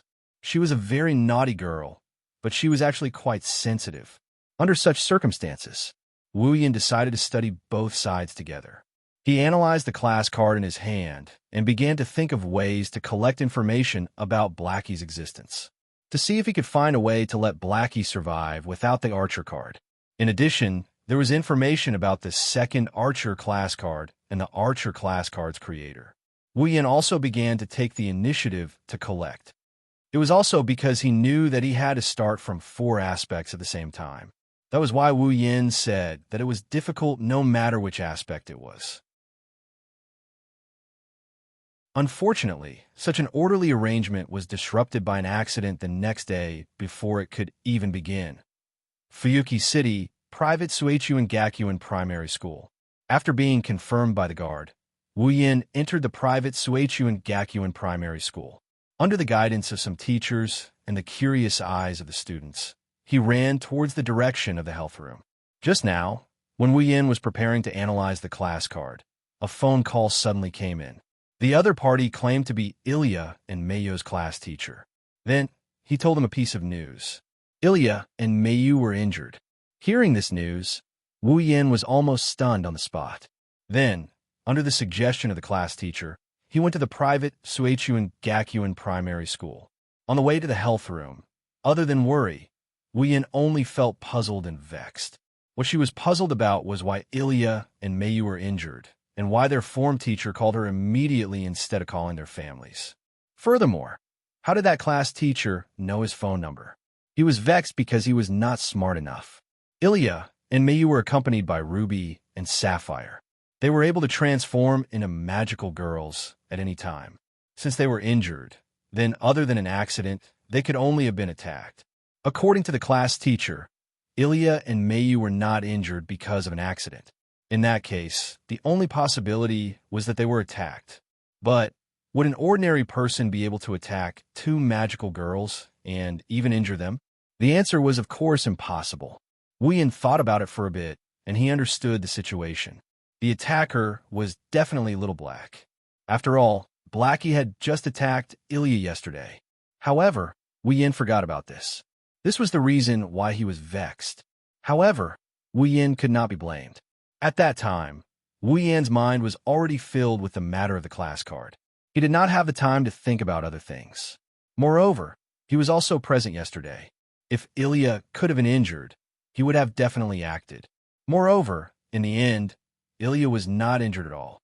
Moreover, Little Black still looked as cute and playful as before. Thus, Wuyan forgot about this episode. Now, thinking about it carefully, Little Black's attack on Ilya must have some hidden reason. Perhaps he could find some information about why Little Black was born. From there, he could find a way to get the best of both worlds. Of course, the most important thing was still Ilya and Mayu's injuries. Thinking of this, Wuyan immediately quickened his pace. After passing through a long corridor, he arrived at the health room. Ilya, Mayu. The door of the health room was not closed. Wuyan directly barged in. In the health room, Ilya was lying on a bed. She did not have any injuries on her body. Other than her clothes being a bit messy, she was still chatting with Mayu. As for Mayu, she moved a chair and sat beside Ilya. She chatted with Ilya intermittently. One of her arms was wrapped in bandages. Presumably, she had suffered some injuries. Big brother Wuyan. When the two girls heard the voice from the door, they immediately turned around and looked over. Soon after, their eyes lit up. One sat up from the bed, and the other stood up. Seeing that the two girls seemed to be full of energy, Wuyan secretly sighed in relief and walked over. How are you? After pressing Mayu down and Ilya back on the bed, Wuyan sized them up. Are you okay? I'm okay. It's fine. Ilya and Mayu shook their heads. Wuyan rolled his eyes at them. You're okay? One is lying on the bed, and the other has bandages on her arm. How can you be okay? I'm okay. I'm really okay, big brother. Ilya stretched her body and patted her head. I only fainted because my head was hit. I didn't suffer any injuries. Mayu's injuries are a bit more serious. I was only scratched by an arrow. It's just a superficial wound. Mayu also moved her arm. It was rare for her to explain to Wuyan. Sapphire already healed that wound. This bandage is just for show. Big brother Wuyan, don't worry. You don't seem to have suffered any injuries. Seeing Ilya and Mayu moving their bodies calmly to prove themselves, Wuyan felt relieved. At the same time, he didn't know whether to laugh or cry. Your teacher spoke so quickly. She didn't even give me a chance to ask before asking me to come here and hang up the phone. I thought you two were seriously injured. Aha! Ilya laughed embarrassedly. Our teacher is indeed a bit impatient. Her nerves are also a bit big. She didn't let us say anything and forced us to come to the infirmary. We're fine. What I'm more curious about is why she called me instead of your family. Wuyan asked curiously. Could it be your idea? Mayu also felt embarrassed. It's because it's not suitable for Ilya's family to know about this. Our teacher insisted on informing her family. That's why we asked her to call Big Brother Wuyan. Wuyan felt relieved.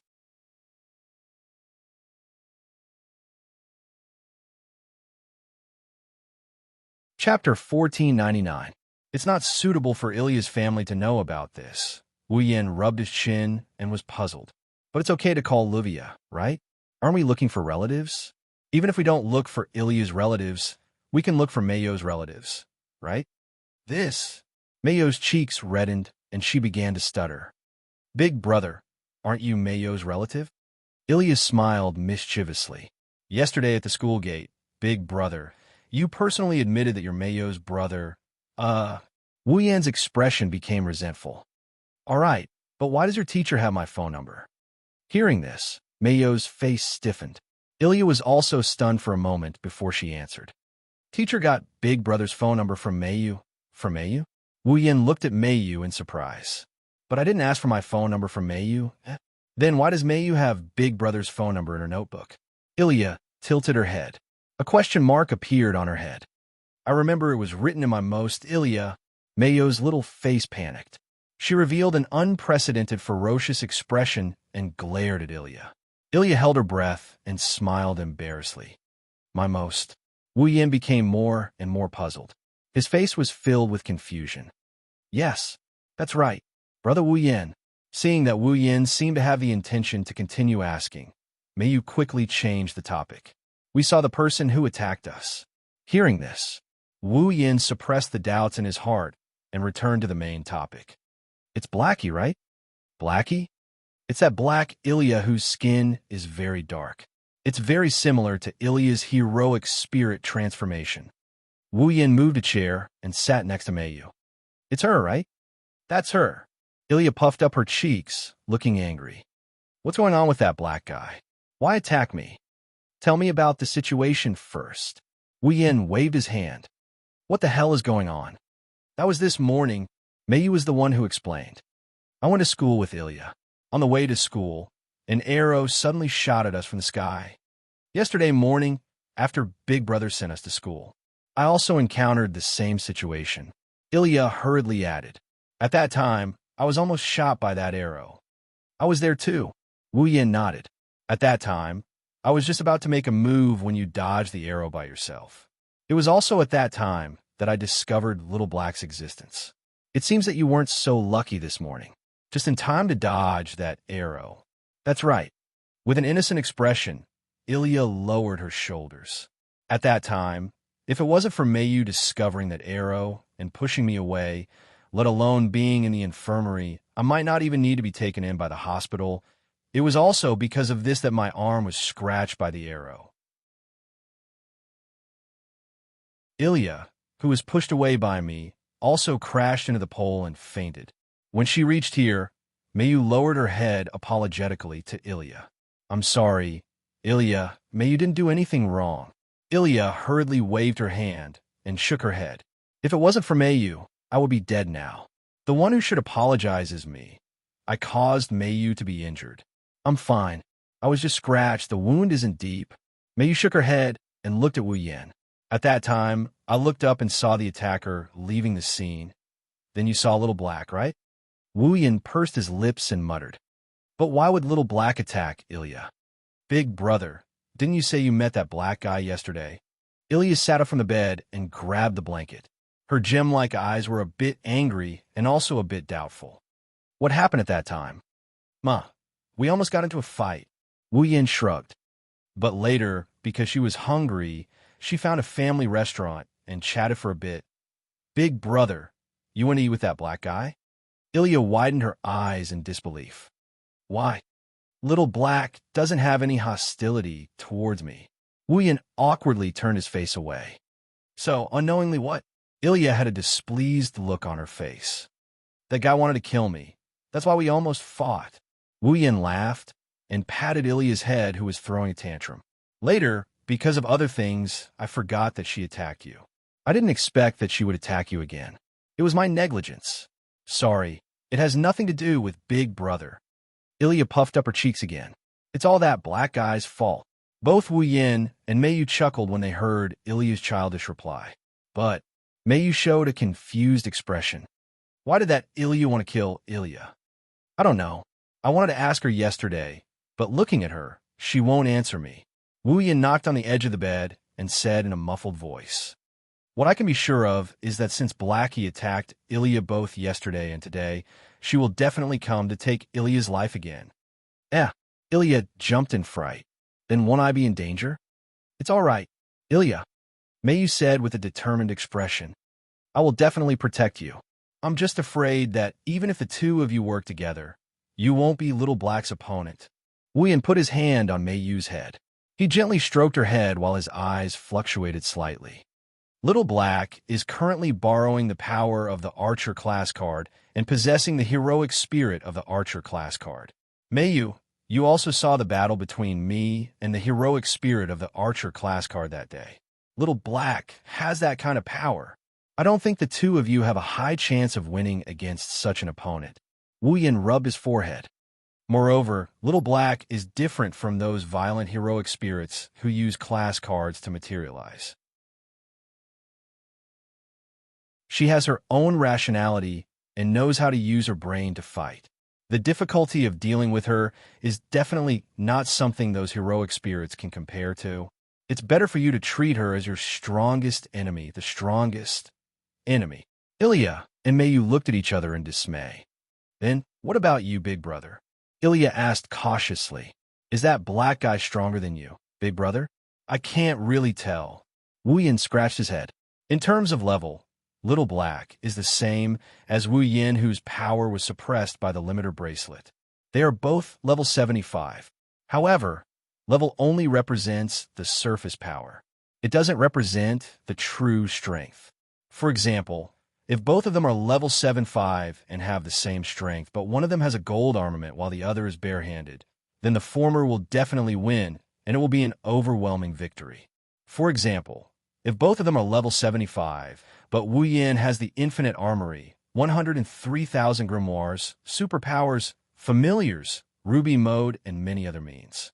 If the other person only has the surface power without any means, then the winner will definitely be Wu Yin. Last time, when I fought against the heroic spirit Ilya, I still have other means that I didn't use.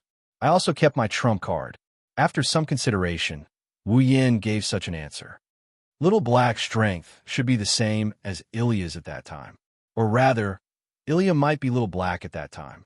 In that case, if she only has the strength that she showed that day and doesn't have any other means, then it won't be hard for me to win against Little Black. Isn't that enough? Ilya clapped her hands happily. With Big Brother here, that black guy can't do anything to me, right? But I can't always stay by your side. Wu Yin poured a bucket of cold water on her without mercy. Little Black will definitely find an opportunity. Then what should we do? Ilya wanted to cry, but no tears came out. Should we just wait for them to come to us? Wu Yin was stunned for a moment. Then his eyes lit up. That's right. Let's do that. This time, it was Ilya and Mei Yu's turn to be stunned.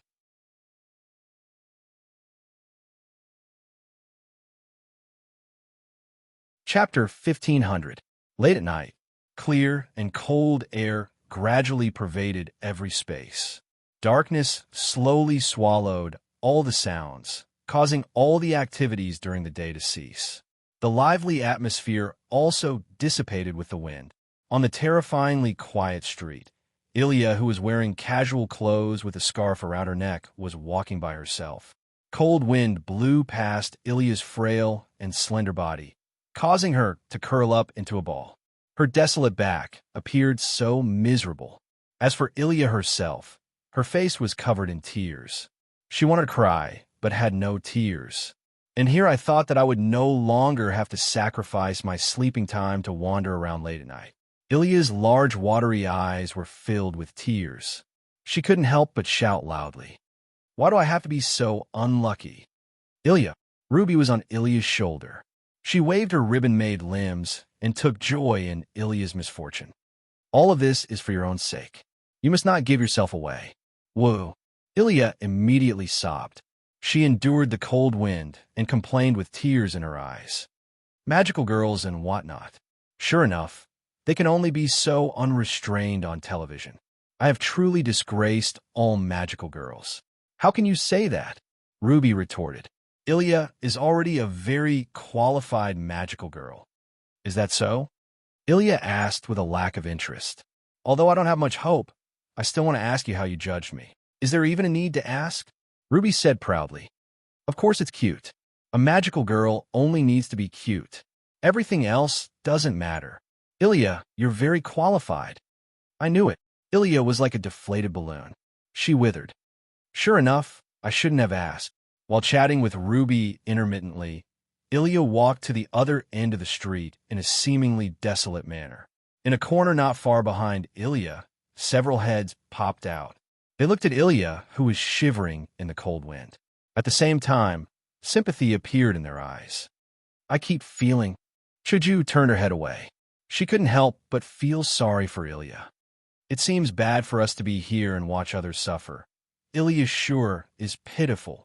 Makoto couldn't help but feel sorry for her. Looks like it's very cold. It's fine if it's cold. The ruby is providing magic power to Ilya. Even if it snows, nothing will happen to Ilya. Rin Inbin's eyes twitched. If I had to choose between cold and walking back and forth on foot for 3 hours on a deserted street, I would choose one. I would definitely choose the former. The most important thing is, Sapphire said calmly. Lady Ilya took both of them. Hearing this, the many young ladies hiding in the corner fell silent for a moment. Then, they looked at Ilya with even more sympathy. Speaking of which, after a while, Livia grumbled. Why do we have to stay here and watch over Ilya's fur? Makoto looked at Livia in surprise. Aren't you companions? Shouldn't you step forward when your companions are in trouble? Well, you're right. Livia pouted, unable to let go of the situation. We can capture that black Ilya tomorrow. Why do we have to capture her on the street at this time of the night? Not tomorrow. Makoto, who was hiding at the bottom of the group, stared at Ilya, who was walking in front of her. She answered without hesitation. If we capture her later, she'll be in danger. Ilya will be in more danger. We need to capture that blackie bro Wu Yinji mentioned as soon as possible. You're all too serious. Livia's face fell. Seriously, I still have to build my new home. Stop complaining. Livia. Rin Inbin glanced at Livia. We're the ones who dragged Ilya and Mayu, who are ordinary people, into the water. Not only that, we haven't reported the truth to the Magic Association yet. Now, such an abnormal situation has occurred because of the class card. If we don't hurry up and capture that black Ilya and figure out the reason for this matter, once this matter is exposed, both of us will be doomed. This time, Livia was speechless. The child didn't even complain. So, you should stop complaining. Makoto looked around Ilya's surroundings. There's no harm in capturing that kid called Little Black, no matter if it's for public or private reasons. So, let's be serious. I know. Livia sighed helplessly. But will she really take the bait? As long as the target is still Ilya, she won't let go of any chance. Makoto clenched her fists. Her eyes were burning with flames. It's fine. I'll protect Ilya. Makoto-sama. Sapphire couldn't help but ridicule. I feel that your concern for Lady Ilya has reached an overly heavy degree. In short, Rin Inbin had a meaningful smile on his face. The bait has been thrown. Now, let's see when the fish takes the bait. As soon as he said that, a blue and white light flashed on Makoto's forehead. Makoto was shocked. It's here. At this moment, a black shadow flashed through the air. Like a bat in the night, it left a long afterimage and landed on top of a wall. Then, an unusually loud, air-piercing sound echoed in the silent street. Like a fierce gale, it cut through the darkness of the night and shot toward Ilya, who was walking in front of her. Don't even think about it. In the corner, Makoto was the first to jump out. She spread out her hands, and a weak electric current danced between her fingers before landing on the ground. As if she was pulling something out of the ground, Makoto forcefully raised her hand. A wave of black iron sand rolled back and forth. Like a pitch-black materialized air current, the iron sand was violently flung out in the air. The iron sand transformed into whips and ruthlessly lashed out, colliding with the object shooting toward Ilya. It was a black arrow. Bam! With a muffled sound, the pitch-black arrow and the pitch-black iron sand whips that came from all directions collided in midair, causing a gust of wind to explode. Ilya! The other girls also rushed out and rushed towards Ilya. As expected, it's not that simple. However, just as the young women were about to arrive before Ilya, the black silhouette on the ground suddenly appeared out of thin air and blocked Ilya's path, blocking all the young women from advancing. Good morning, sisters. A mischievous laughter came from the black figure, attracting the attention of all the people in the room. No, it should be good evening now. Her black wing-like cloak fluttered in the wind, and her red skirt undulated in response. The petite girl raised her head, and a pair of dazzling amber-like eyes were imprinted in everyone's vision. At the same time, what was imprinted in everyone's vision was a pair of black and white sabers that flickered with cold arcs and a perverse smiling face. That face was exactly the same as Ilya's. "You bastard!" Ilya grabbed the ruby and transformed. She glared angrily at the girl who had the same face as her. "You finally appeared. I knew it.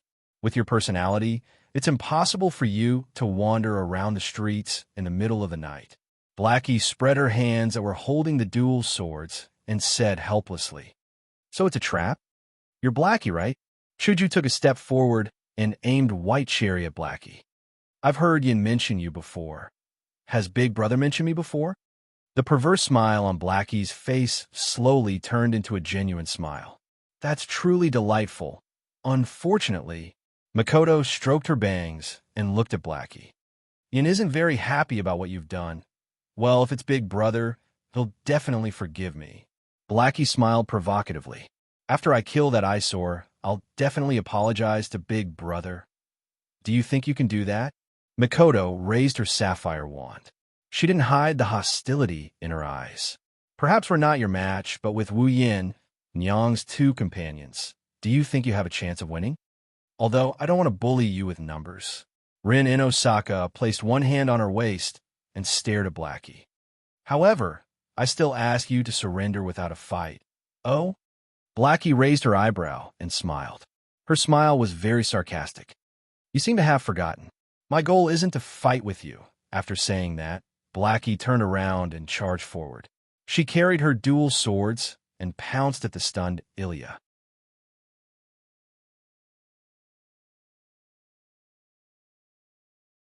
Chapter 1501. Like a ferocious beast that had blended into the night and pounced on its prey, everyone present could see that Little Black's amber eyes were filled with genuine murderous intent as he charged out. He raised his black and white dual swords that flickered with an icy cold light and slashed down mercilessly at Ilya's head. The black and white dual swords that were slashing down stirred up a frenzied wind, blowing Ilya's snow-like long hair that was below the blades into a mess. It also woke Ilya, who was in a daze. "Ilya!" Seeing that Ilya was about to die under Little Black's blades, Rin Inosaka and the others narrowed their eyes to the size of a needle tip. "Got her!"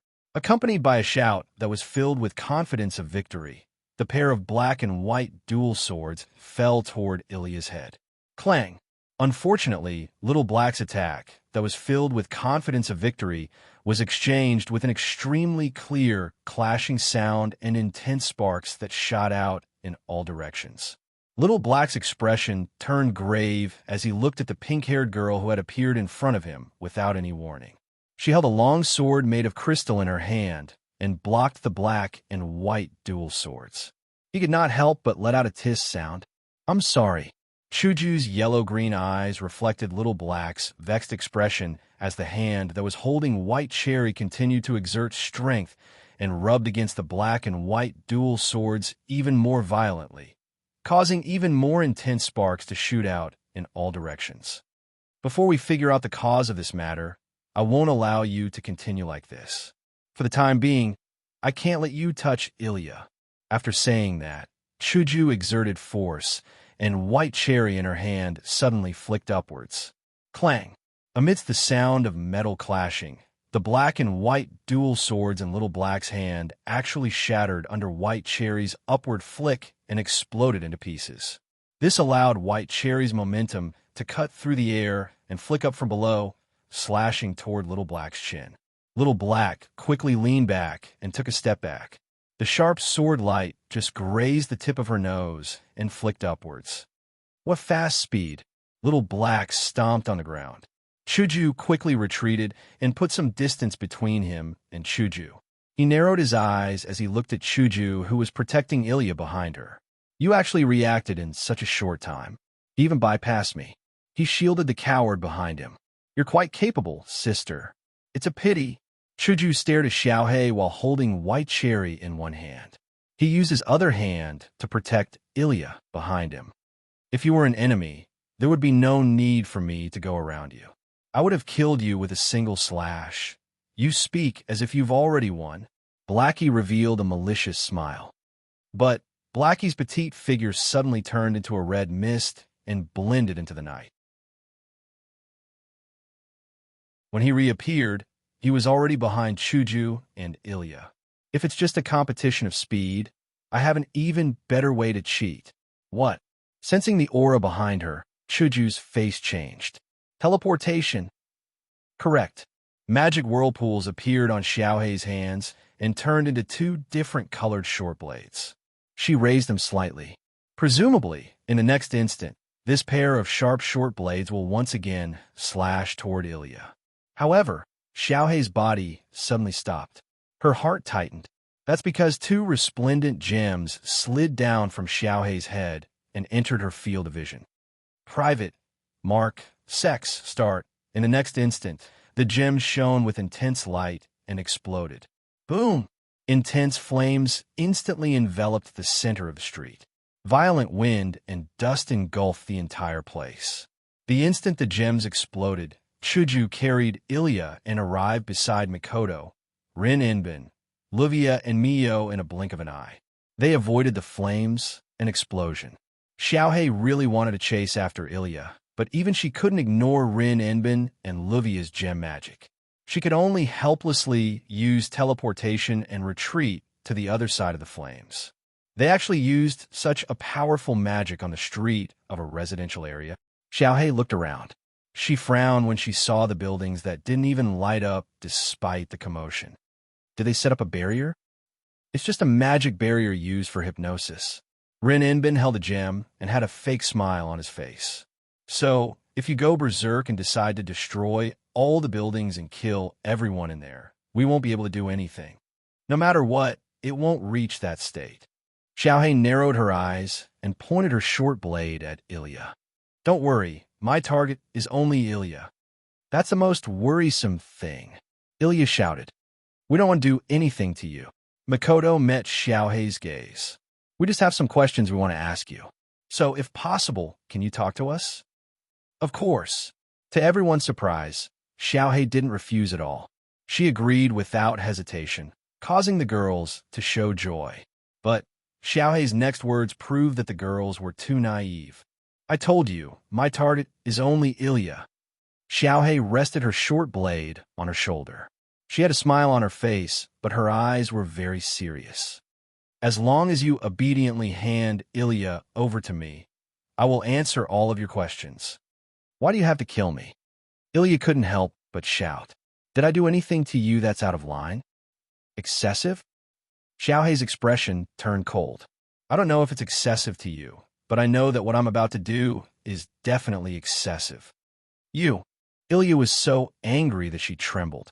It seems like there's no way to talk in this situation. Chuju tightened her grip on White Cherry. You really don't want to return with us? Sorry. Xiaohei smiled faintly. I also want to go along with everyone, but that's after killing Ilya. Then, there's no other way. Rin Hasaka's face tensed up. Everyone, capture her. You should have done this long ago. Xiaohei's smile disappeared. She lowered her body and shot out like an arrow leaving the bow. Whoosh! In the blink of an eye, Blackie arrived in front of the girls from nearly 20 meters away. The black and white swords in his hands glowed in the night. His target was still Ilya, and he slashed at her with a sharp howl. The first one to react was Mikoto. Mikoto's brown eyes locked onto Blackie's figure. Lightning flashed from her body, and the iron sand around her undulated up and down. The shadow of a whip lashed out at lightning speed, and with a pa sound, it landed on Blackie's body. No, the iron sand whip didn't hit Xiaohei's body. A sword wall formed by giant swords appeared beside Blackie out of nowhere. It was as if it knew that the attack would come from there. It blocked the iron sand whip that was wildly lashing at Blackie. Xiaohei stared at Ilya with her cold eyes. She let out a low growl. She stomped on the ground and leaped over. Although she wasn't as fast as Chuju, she was still faster than anyone else present. Hinajiku, who had been protecting Ilya all this while, used her white cherry to create a dazzling sword light and slashed towards Blackie, who was charging towards her. Clang! Xiaohei raised her black short blade and swung it at Chuju's white cherry. Clang! Hinajiku felt a powerful force from Xiaohei's black dagger, along with White Sakura's blade, and actually pushed White Sakura to the side. The white dagger with sharp sword light cut through the air and swung toward Ilya. Activate all physical defenses. Ruby's voice sounded at almost the same time. Clang! Ilya raised her wand horizontally in front of her and blocked Blackie's white dagger. You! With an angry expression on her face, Ilya shouted out loud. Don't look down on me. The wand in Ilya's hand flashed with pink magical light. Cannon fire. A streak of pink light flashed across the entire street like a meteor. It carried with it a powerful force as it suddenly exploded between the many girls and Blackie. Bang! Flames and dust once again rose in the middle of the street, enveloping everyone in it and spreading to the surroundings. Not long after, wind and waves blew in all directions.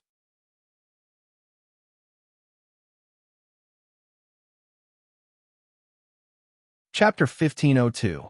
The chilly night wind whistled through the street that was filled with flames and smoke, taking away everything that obstructed one's vision, revealing the somewhat broken street. Cough, cough, cough. In the evening wind, Hinajiku, Mikoto, Reninbin, Luvia, Miu, and even Ilya were coughing nonstop as if they were choking on the smoke. However, they didn't seem to have any injuries on their bodies. Ilya. Rin Enbin glared at Ilya while coughing. Don't use the mana cannon at such a close distance. Ilya asked for. Livia was furious as well. Are you trying to drag us all into this? I am sorry. Ilya also coughed. She had an awkward expression on her face. I forgot, but it's strange. Mayu covered her mouth and nose as she said this with a face full of suspicion. She used such a powerful mana cannon. Why didn't we suffer any damage? Did she go easy on us? Hinajiku was impressed. She wanted to kill you. I didn't expect that as the person involved, you would actually show mercy. Go easy on her? Ilya was stunned. She said something that caused the girls to be stunned. I didn't go easy on her. I used my full strength. You didn't go easy on her? Makoto was surprised. That can't be right. It was clearly much more powerful than the last time they fought in that mansion. Okay, but I really didn't show any mercy. Ilya raised her magic wand. Layers upon layers of magic power surged out from it. It rose into the air. However, even though the mana in Elia's staff was constantly being released, the amount of mana that could be released in one go was pitifully small. If it was the Ilya of the past, the mana she released would be at least 2 or 3 times stronger. Ilya was shocked. Why is it like this? Many of the girls seemed to have noticed that something was wrong. Hinajiku and Mikoto glanced at each other and activated their system perception to look at Ilya. Ilya's field? Phone? Ainsbaron. Level 62. Level 62? Wasn't Ilya originally level 66? Became weaker? She's become weaker. Ilya, not far away from the girls, Blackie also emerged from the dust carried away by the evening wind. A smile appeared on his face. However, that's only natural. Although my power comes from the class card, the magic capacity is taken away from your body, and your own magic capacity will decrease. That's a very normal thing. This, Rin Inosaka, Luvia, and Mio looked at each other. In other words, Xiaohei grabbed the black and white sabers. He tapped his foot. Then, with a swoosh, it pounced at Ilya again. Attacks that are purely composed of magic power. For a magical girl who doesn't perform magic, her mana capacity will decrease, and her mana output will decrease as well. If her output is insufficient, her attack power will decrease, and her strength will naturally decrease as well.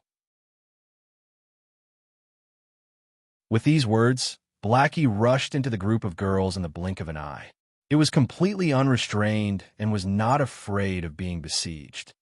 Phew! Taking a deep breath, Hinajiku lowered her body and slid, sticking close to the ground. She slid under the belly of Blackie, who was charging at her. White Cherry pierced towards Blackie's belly with a clear whistle. Clang! The crystal sword clashed with Xiao Hei's black saber, and sparks exploded. So annoying. Xiao Hei's white saber that could cut a person in half tore through the air and slashed at Chuju. The sharp edge of the saber enlarged in Chuju's eyes, but Chuju had an unusual smile on her face. Xiao Hei seemed to have thought of something, and his eyes flickered. Whoosh! Right at this moment, an ear-piercing sound resounded above Xiao Hei's head.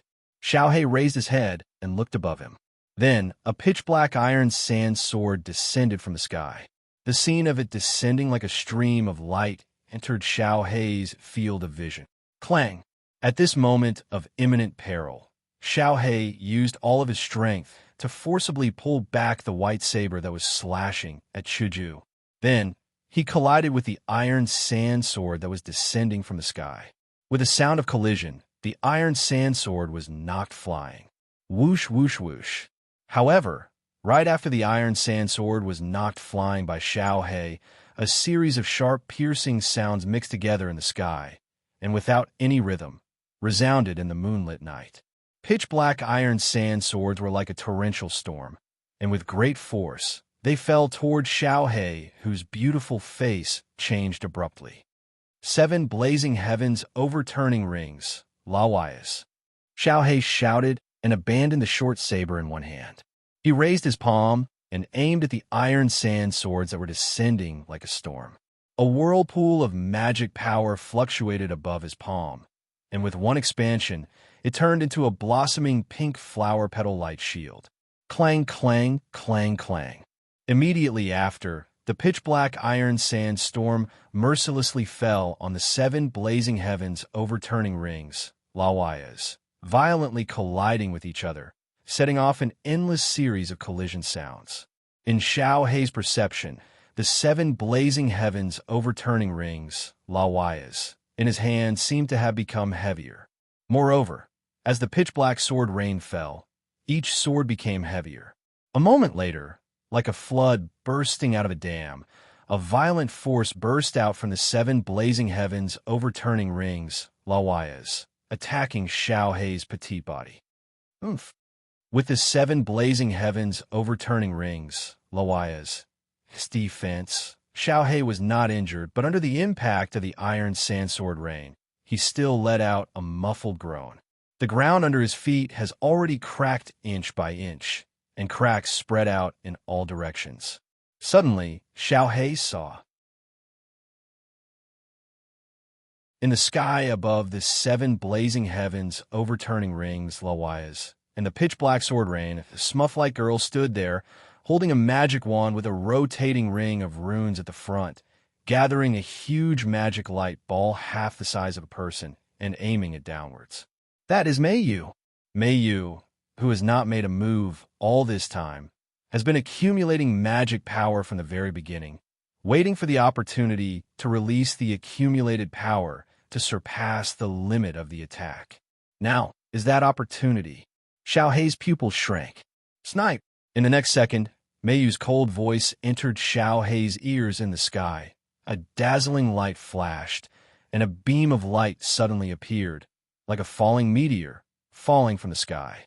Wherever it passed, all of the pitch-black iron sand swords were instantly vaporized by the dazzling blue light. The atmosphere repeatedly shook, and even the space rippled.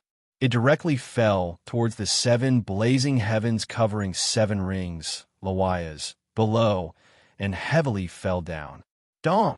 Like a meteorite crashing into Earth, the blue light beam hit the petal-shaped shield of light, stirring up violent magic ripples that scattered in all directions like sparks.